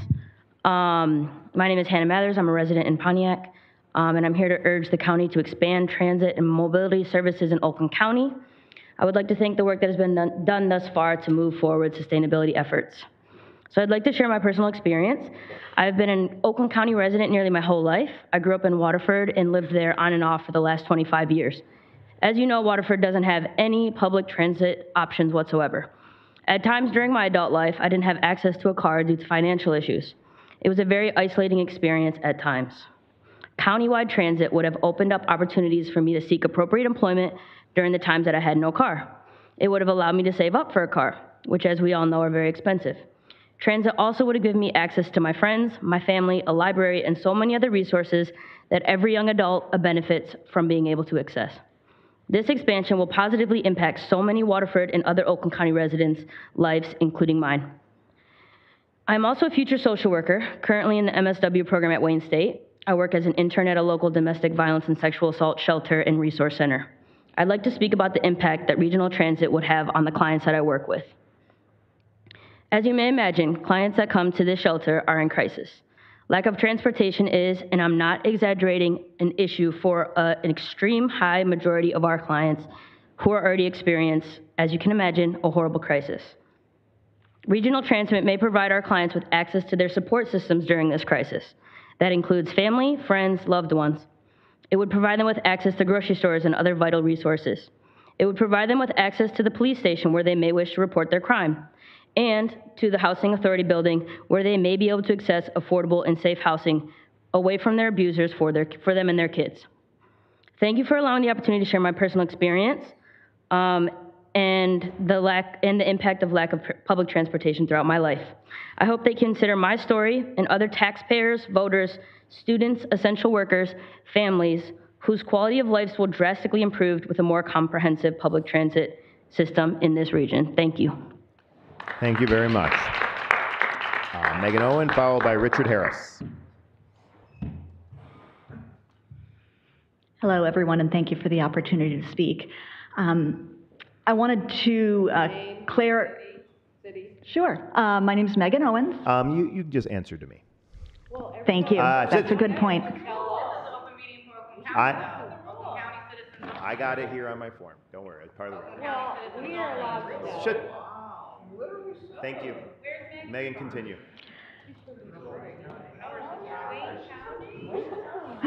Oh my God, how dare someone who lives outside the county care about what's happened in this county? Guys, Megan, direct your comment.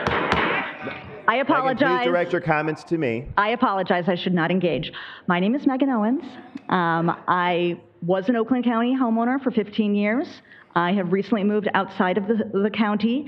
However, I represent an organization that works throughout all of Southeast Michigan to improve access for opportunity. We believe everyone should be able to get where they need to go.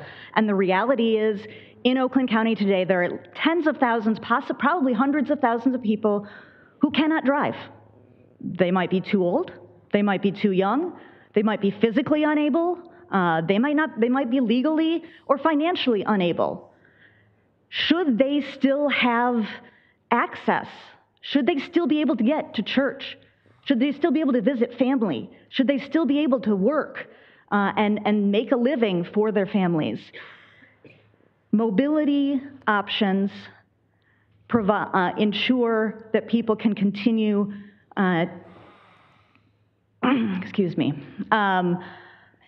expanding transportation options throughout the county will help ensure that tens of thousands of people can be fully active.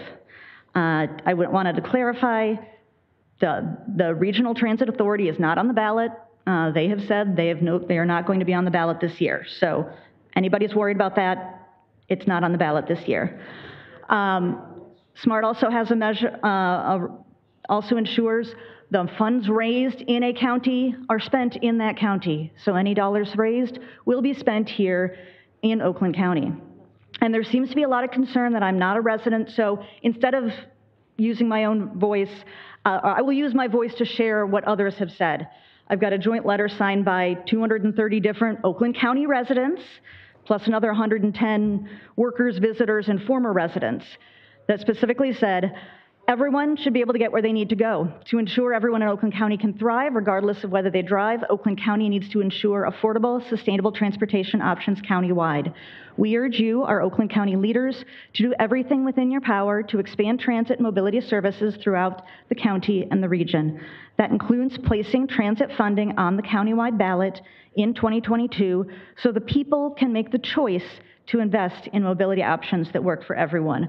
I have given a copy of this to all of the commissioners, including a list of the signers, including quotes from a lot of the different residents who couldn't be here today. who wanted to share their voices but could not attend. So thank you very much for the opportunity to speak today. Thank you, Ms. Owens. Richard Harris, followed by Annalicia Hazelby.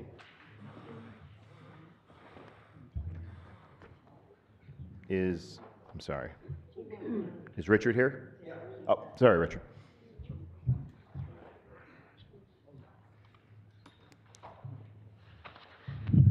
Hi, I'm Richard Harris. I live in Orion Township. I'm a lifelong member or lifelong resident of Oakland County, 72 years, and proud of it. I just want to thank all you commissioners for doing your jobs. Thank you for your service, but you're here to serve us, the members of Oakland County, the residents of Oakland County. We're hearing people that don't even live in the county, and they're wanting to get into my pocket and for me to fund their stuff. I don't want to fund the stuff for Wayne County or anywhere else. I want to fund stuff for Oakland County. Those that have little red and white stickers on their shirts, and they have their little cute t-shirts about how I support mass transit. Well, they're not supporting it. I'm the one they want me to support it. They just ride the bus. They want me to support it. They want me to pay for it. So please, I'm asking my people that I'm vote for, that they're supposed to be representing Oakland County residents, to take care of Oakland County residents. And one other thing, I would strongly urge the county commission not to go along with the global things that's going on with the United Nations and all of that. Let's stay here. Let's take care of Oakland County and not get into globalist crap. Thank you. Thank you, sir. Annalicia Hazelby, followed by Teresa Renaud. Renaud? Hello, Commissioners. My name is Annalicia Hazelby. I live in Hazel Park, Michigan. And I, too, am a lifelong resident of Oakland County. And I love living in this area. I love what Oakland County has to offer economically and recreationally, among many other things. But a few years ago, I was faced with a situation where my car needed repairs done, and I had to leave it in a shop for over a week. I looked at our public transportation options to make it to and from my full-time 9-to-5 corporate job, and I was astounded that it took over 1 hour to make it somewhere that was only a 15-minute drive. I was fortunate enough to find accommodations with friends since I didn't want to spend the $30 one way for an Uber. Additionally, whenever I go to other U.S. cities, whether it's Chicago, Denver, Minneapolis, or even Cleveland, Ohio, they all have public transportation that is more robust than what we have to offer. Because they have made this investment in their communities. This makes it nice to visit these cities because of their public transportation. We are the Motor City. People in Metro Detroit will always have their cars. You can't take that away from our history. But by adding public transportation, we increase mobility for those who need it, as well as have a reliable option when you need it, among many other positives such as reduced cars on the roads, which would mean less fixing the roads, as well as reduced emissions. Plus, public transportation is great for individuals coming in and out of town. I have friends who live out of state that are surprised by the lack of public transportation in Metro Detroit, and some who would never move here because of the fact. It's time that the county makes initiatives to move us to match other developed municipalities. When crafting the upcoming smart operational millage ballot, please include every community in Oakland County to expand reliable public transportation, and please include renewals of the municipalities that already have it. This will move us towards and forward improving transit in our area. Every thriving metropolis in the world has reliable, broad public transportation. Why not Oakland County? Thank you, Annalicia. Teresa, is it Renaud? That's good. Good evening, elected officials of Oakland County. My name is Teresa Renaud, and I'm a proud tax-paying resident of Commerce. On March 10th, we had a special guest join us for public comment in one of the board meetings here, and it was Megan Owens, and she did not sign in with her residents, which we all kind of thought was interesting. Now, why that's interesting is the influences that are impacting our leadership's decisions. So I understand that it's good to get a broad base, but when we're looking outside of our own home base first, that it's concerning. See, why this is important, well, let me just also go into, we did a little bit of research because we didn't know who this person was, but her LinkedIn profile is quite robust. In fact, she's the executive director of Detroit's, that's a city, that's not the metro area, Detroit's Transportation Riders United Group for almost 17 years now. Just like a hammer that sees everything as a nail, many activist groups see everything as needing expansion, needing more and more to finally reach a point where they feel like it's enough, but it really never is. Let me give you another example. Megan recently authored an opinion piece published on April 7th on Yahoo and in the Detroit Free Press. Here I quote her.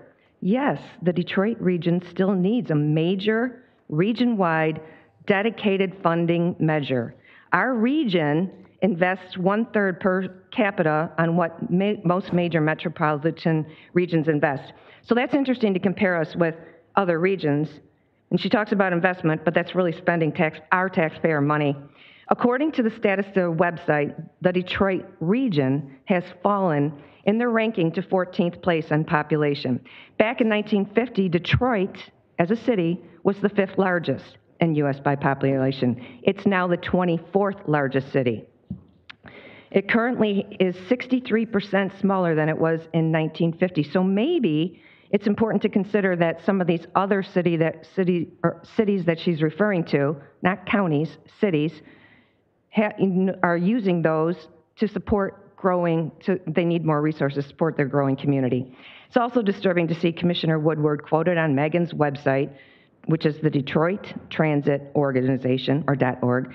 And the quote is, for the first time in Oakland County history, when the SMART millage is coming up for renewal, we have a pro-transit majority of county commissioners. Oh, well, also on that website, discussions have already been underway for months or even years about how to make this happen.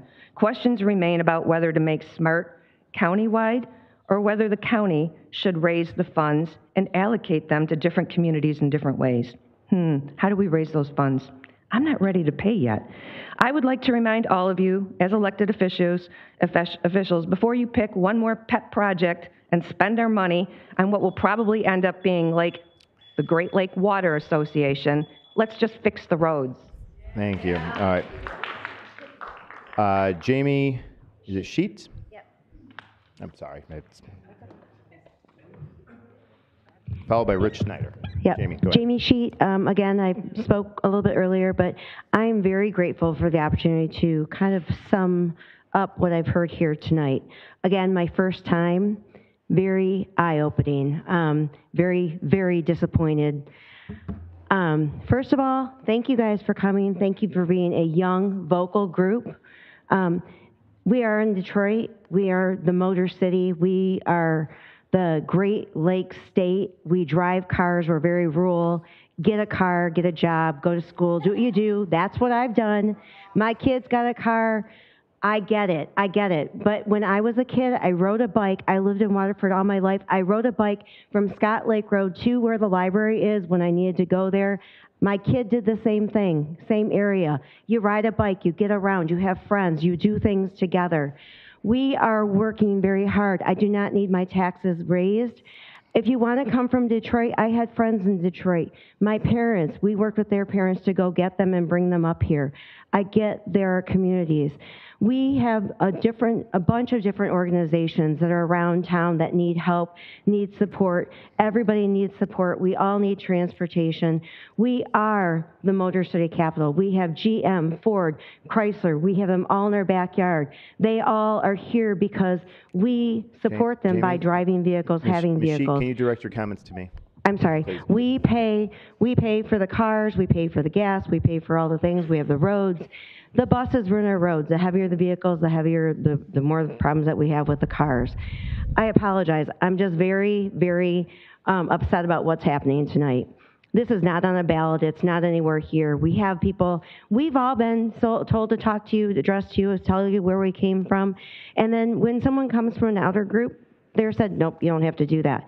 That's unfair. That is unfair to all of us who are in the county and live here. And I don't care where people come from because I'm very passionate about what I do and where I'm at, but make us all be treated the same way. I have been in organizations, state level organizations, and I know Robert's Rules of Order, and we are not running like Robert's Rules of Order. Maybe everybody needs a copy of that. We need to run like an organization under Robert's Rules of Orders because that's what governs organization, and definitely our government should be ran that way. I apologize for being that way because that's not who I am. I'm a passionate, loving person, but I'm very upset about how things are going. This is sad. We should not have, like, the things in our audience. We should be a part of this. This is our county. I'm very passionate, and I love what you guys are doing, and I do appreciate you. Don't get me wrong. I appreciate it. It's a hard job. I know people don't feel that because you come here and make decisions. You make decisions with our money, our tax dollars, and if you live in Oakland County, you're a commissioner here, with yours too. Keep that in mind. It's yours too and your kid's future. My kid doesn't want to move out of Oakland County. I don't want him to. Thank you for hearing me out. Thank you. Rich Schneider, followed by Cunningham.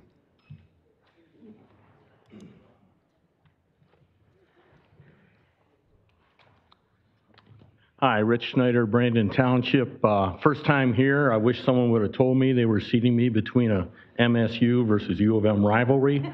I would not have gotten the middle of that one. There's a secret Ohio State fan in the house. I wasn't going to bring them into it. Let's keep it local. You know, when I was going to college myself, we had that gas thing go up that time. Gas was a whopping $1.79 a gallon. And the 71 Nova I got with a 6-cylinder only got 19 miles a gallon. So it was yeah, some of you were smiling. You've been there. So it was kind of a guess of, okay, do I bother going to work because all I'll be doing is spending gas money to get there and back?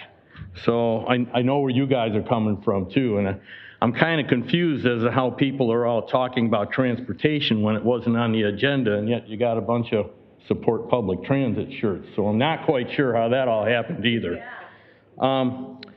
Myself, yes, I went to college, became an engineer. I actually used my own money to buy a place out in Armada, a nice 10-acre spread. With that money and working locally as an engineer, I was fortunate enough to be able to manage my own property and such. The previous owner had a bunch of pine trees, about 300 of them, but they were spaced about 2 feet apart, and they were about 4 or 5 years old. They were going to die. I managed to use some of the money from selling some of those trees to literally replant a forest of about 200 trees back out on that piece of property, and sold the other trees to help pay for it. So it's kind of a sustainable thing. I had my own money. I was able to do that. I didn't have to ask. I just knew it was a good thing to do.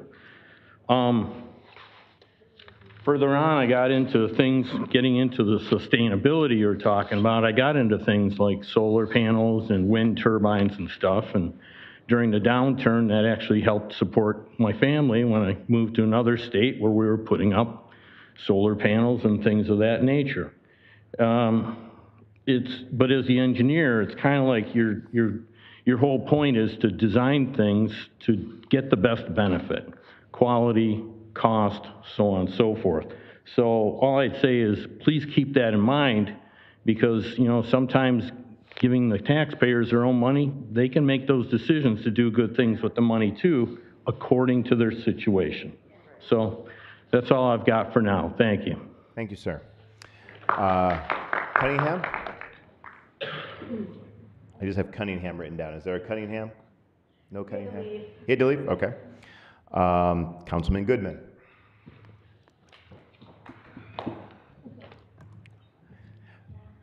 Welcome to our chamber, sir. Yes, it's nice to see some of you. My name is Councilman Mikhail Goodman. I'm on City Council in Pontiac, so that should offer no misguidance about where I live. The first thing I want to say is I am not going to speak to my allies on this side of the room, because there's no need to talk about feelings and equality, because that's not this conversation we're having today. When you invest into public transit, factually it has been shown that you increase your investment by 5 to 1. So let's talk about economic development. Let's talk about budgets. And it's really weird to hear people in this room discuss laws, discuss budgets, discuss taxes and how they work, yet everything that they have said and quoted is incorrect. When we're discussing taxes paying for things, for example, we discuss not wanting to pay for transit. However, our taxes pay for the same roads, freeways, police departments, fire departments, and the things that we rely on as community quality. But yet, when it comes to expanding those things to meet the needs of other people, it becomes a problem. Now, I don't come here to speak, from a place of privilege. I am a 22-year-old who won Pontiac City Council solely off of my own back, as my county commissioner would know. From the ages of 16 to 19, I not only walked and rode the bus from Pontiac, having to walk 30 minutes during a polar vortex to get my way to work. Every single time I went, 30 minutes to the bus stop, my bus ride to Auburn Hills, back to downtown Pontiac to then walk back home. I did that for 3 years while going through high school, forcing myself to work, going through college at OCC, riding the same bus line to get my associate's degree that I got last year, to then end up being able to save up money, get a better job, which then I could not get to on public transit, so then I had to spend more money to go to work, to then improve myself, to pull myself up by my bootstraps to do my job. And now that I am on city council, I get to look and understand, because I have studied these things before I got elected, how budgets work, how we do finance, how taxes work. And as an elected official for a city government, I can say that there is absolutely value in investing in our people, investing in our entire county, because let's talk about economic development.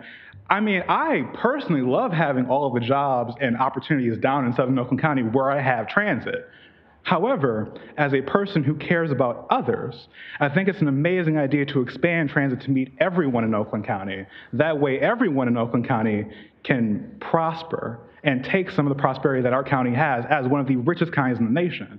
And for the fact that we have this conversation about funding something that benefits a large swath of people, this is disappointing. Thank you. Thank you very much, sir. Kelly, is it Wing? Kelly Wing? Followed by Marnia Elfora.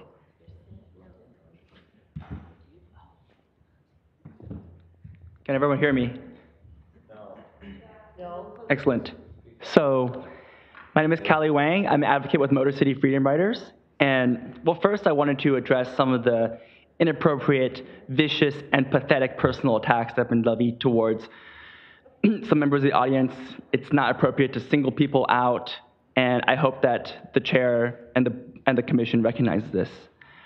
You're going to hear a lot of comments, and you've heard a lot of comments about the expansion of SMART within Oakland County. And spoiler alert, they're all going to boil down to the same argument, but with variations.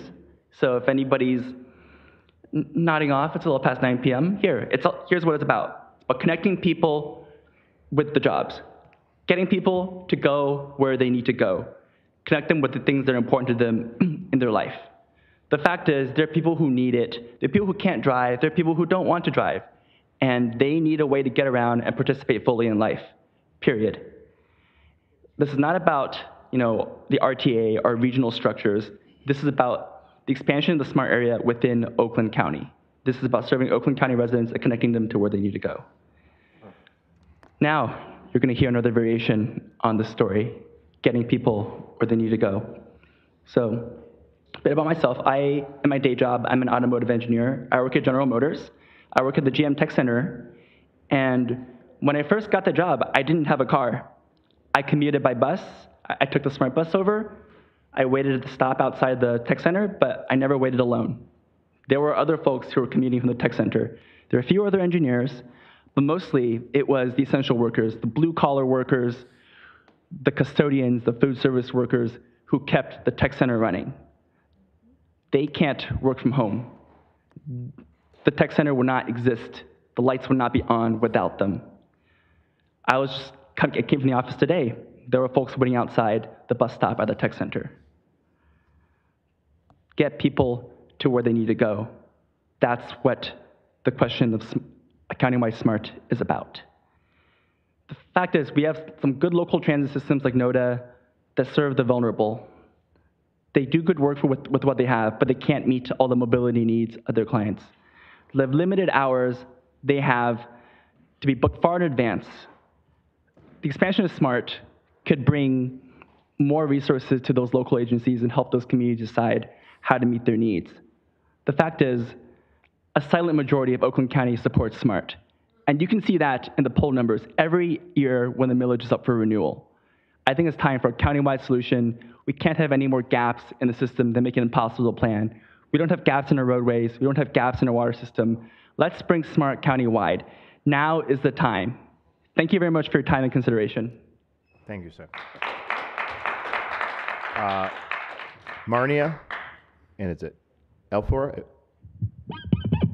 Good evening. My name is Marnice. I live in Rochester Hills. I've been a resident there for 6 years. This is my first meeting, and I came to tell you guys about my experience. I have 3 children, 2 of which have autism.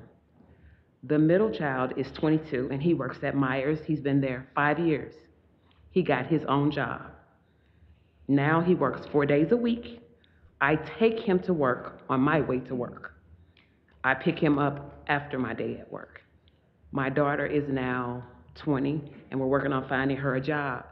But the problem with that is transportation. I have to find something that maybe in the afternoon or on the weekends after my work, I can take her because she's not able to take Lyft. OPC is unreliable. It was bad when I tried to get my son on. It would work in the afternoon. In the morning time, we had to just wing it. Lyft and Uber are very expensive and unreliable. To ride the bus today, if you do regular, it's $2. A transfer is $2.50.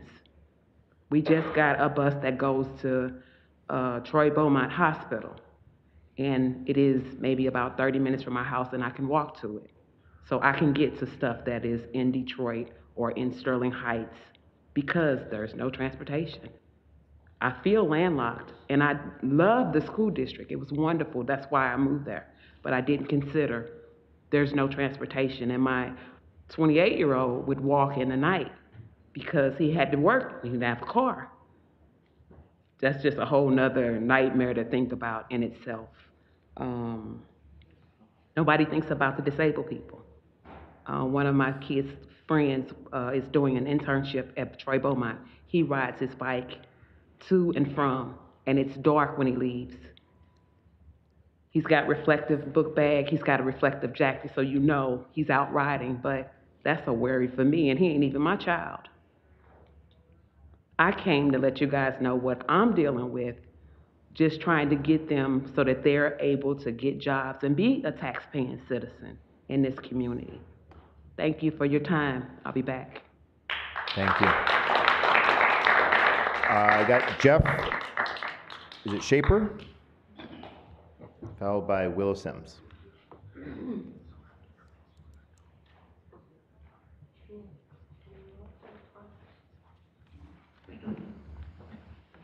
Hi, I'm Jeff Shaper from Troy, Michigan, and I'm going to be echoing many of the sentiments you've heard tonight. Who all was here and in control during the fiscal meltdown after 2028? Revenues down, housing values plummet, when we ended up with crumbling roads and infrastructure. What I hear tonight are proposals that Oakland County taxpayers can't cash. Inflation is coming and it's just starting. The proposals currently have flow down dollars, which are nice. But what happens when those dollars aren't enough or they stop? Upkeep becomes your downfall. People make real-life decisions, and they end up being hurt. Affordable housing becomes unaffordable. Homeless beds, you get what you subsidize. And when you can't subsidize it anymore, you still have it. All right? Oakland County needs to slow down and get ready for this. Pay down the debt. Don't take on nice-to-have programs. Maintain and upgrade what we do have. I live in Troy on the Troy-Beaumont power grid. Over the past year, I've had numerous outages, enough that I finally had to buy a generator. Okay? Inflation is coming hard, and it will not be transitory. Shadow Stat shows that it's up to 17.2. The Producer Price Index, which is a forerunner for Consumer Price Index, is rising at a higher rate. Oakland County revenue streams will not keep up with it. Prop A will not allow it. Michigan has lost population and clout for over 50 years. Foolhardy proposals and programs are part of the reasons. So I ask you, slow down, retrench, hard times are coming. Don't write checks that Oakland taxpayers cannot cash. Thank you. Thank you very much, sir. I said Willow, I think it's Wilbur. Wilbur Sims?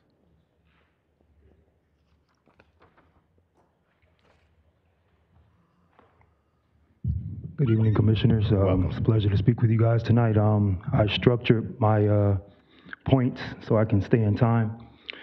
My name is Wilbur Sims. I'm from Auburn Hills. I'm here because I'm concerned. Some people are talking about putting even more money into the smart bus system. Let me share some facts that I've researched with you. We all know that we have about 1.3 million people living in Oakland County right now. In 2022, we're putting $144.9 million into the smart system, which is about $115 per person.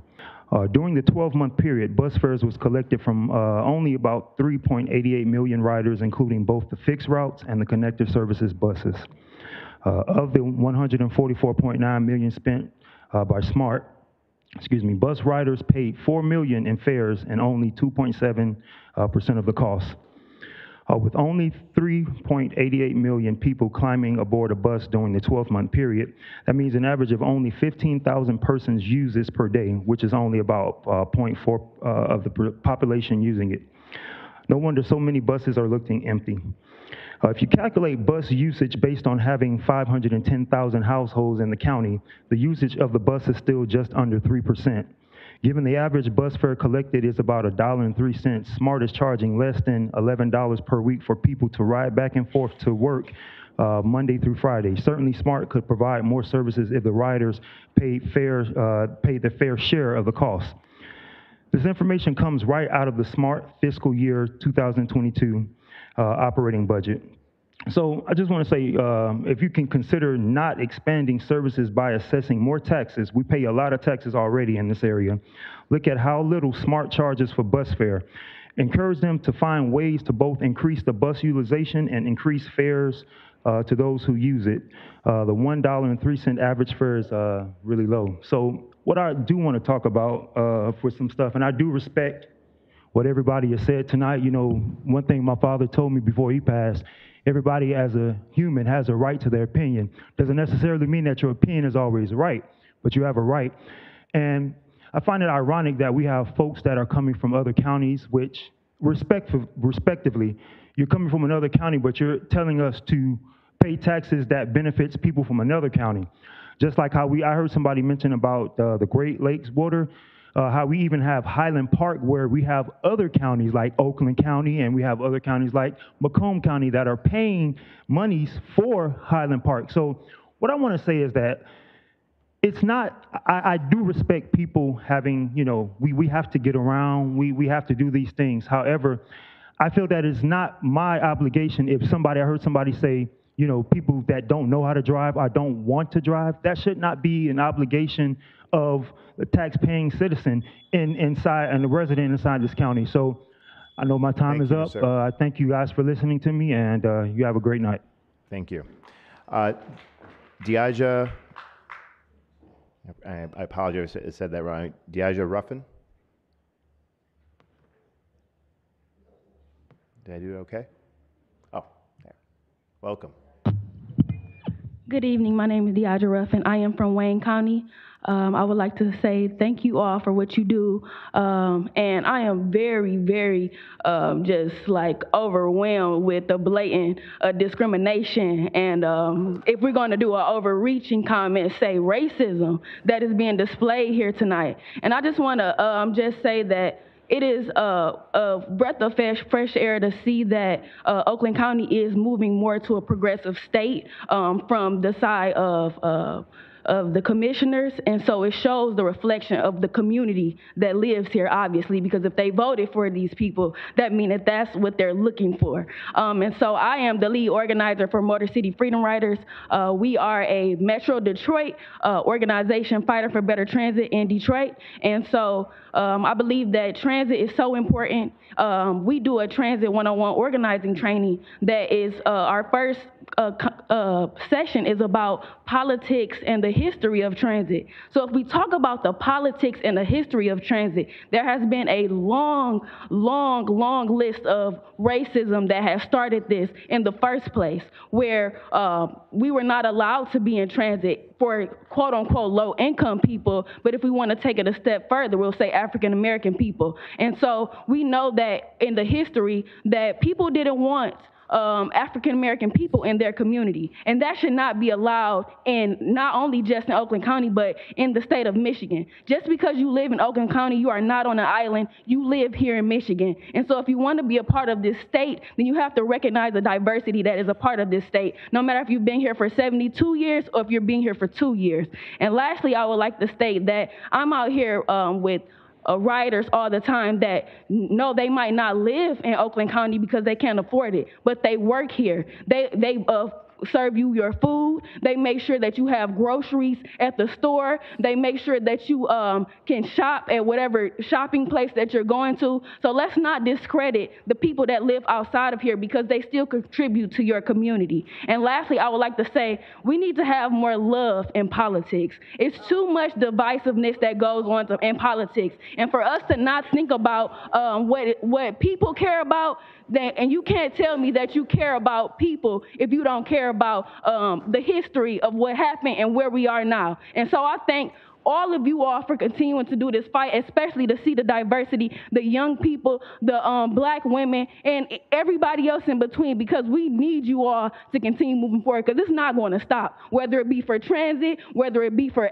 economics, whether it be for equality, we're never going to stop this fight. So some people are either going to have to get on board or they're going to have to find another island because it's not here in Michigan.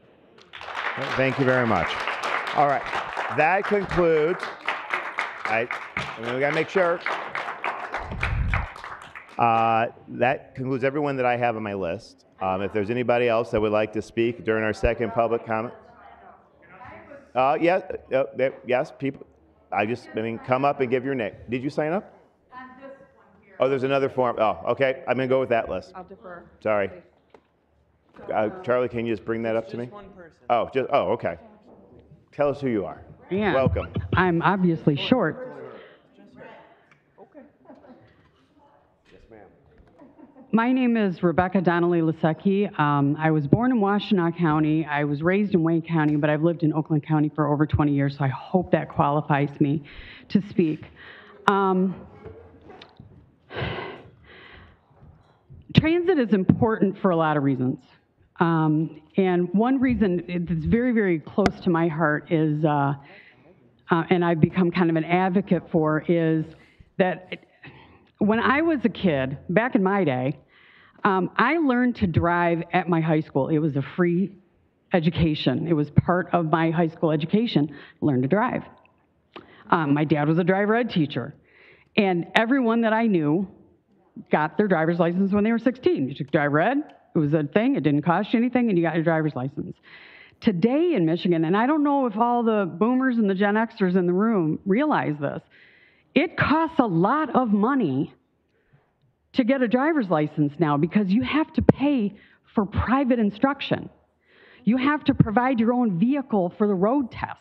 And there's a graduated system of licensing that takes extra time, takes extra money. It's very, very difficult to get a driver's license. And then you got to have a car when you're done with all of that. But you got to have a job to get the money to get the car. And if you don't have a way to get to the job, then you can't do the job. It's a vicious circle, and it's a never-ending nightmare for people, for young people who don't have licenses. And so I think that's just something that people need to consider. It's not low-income folks necessarily that use public transportation.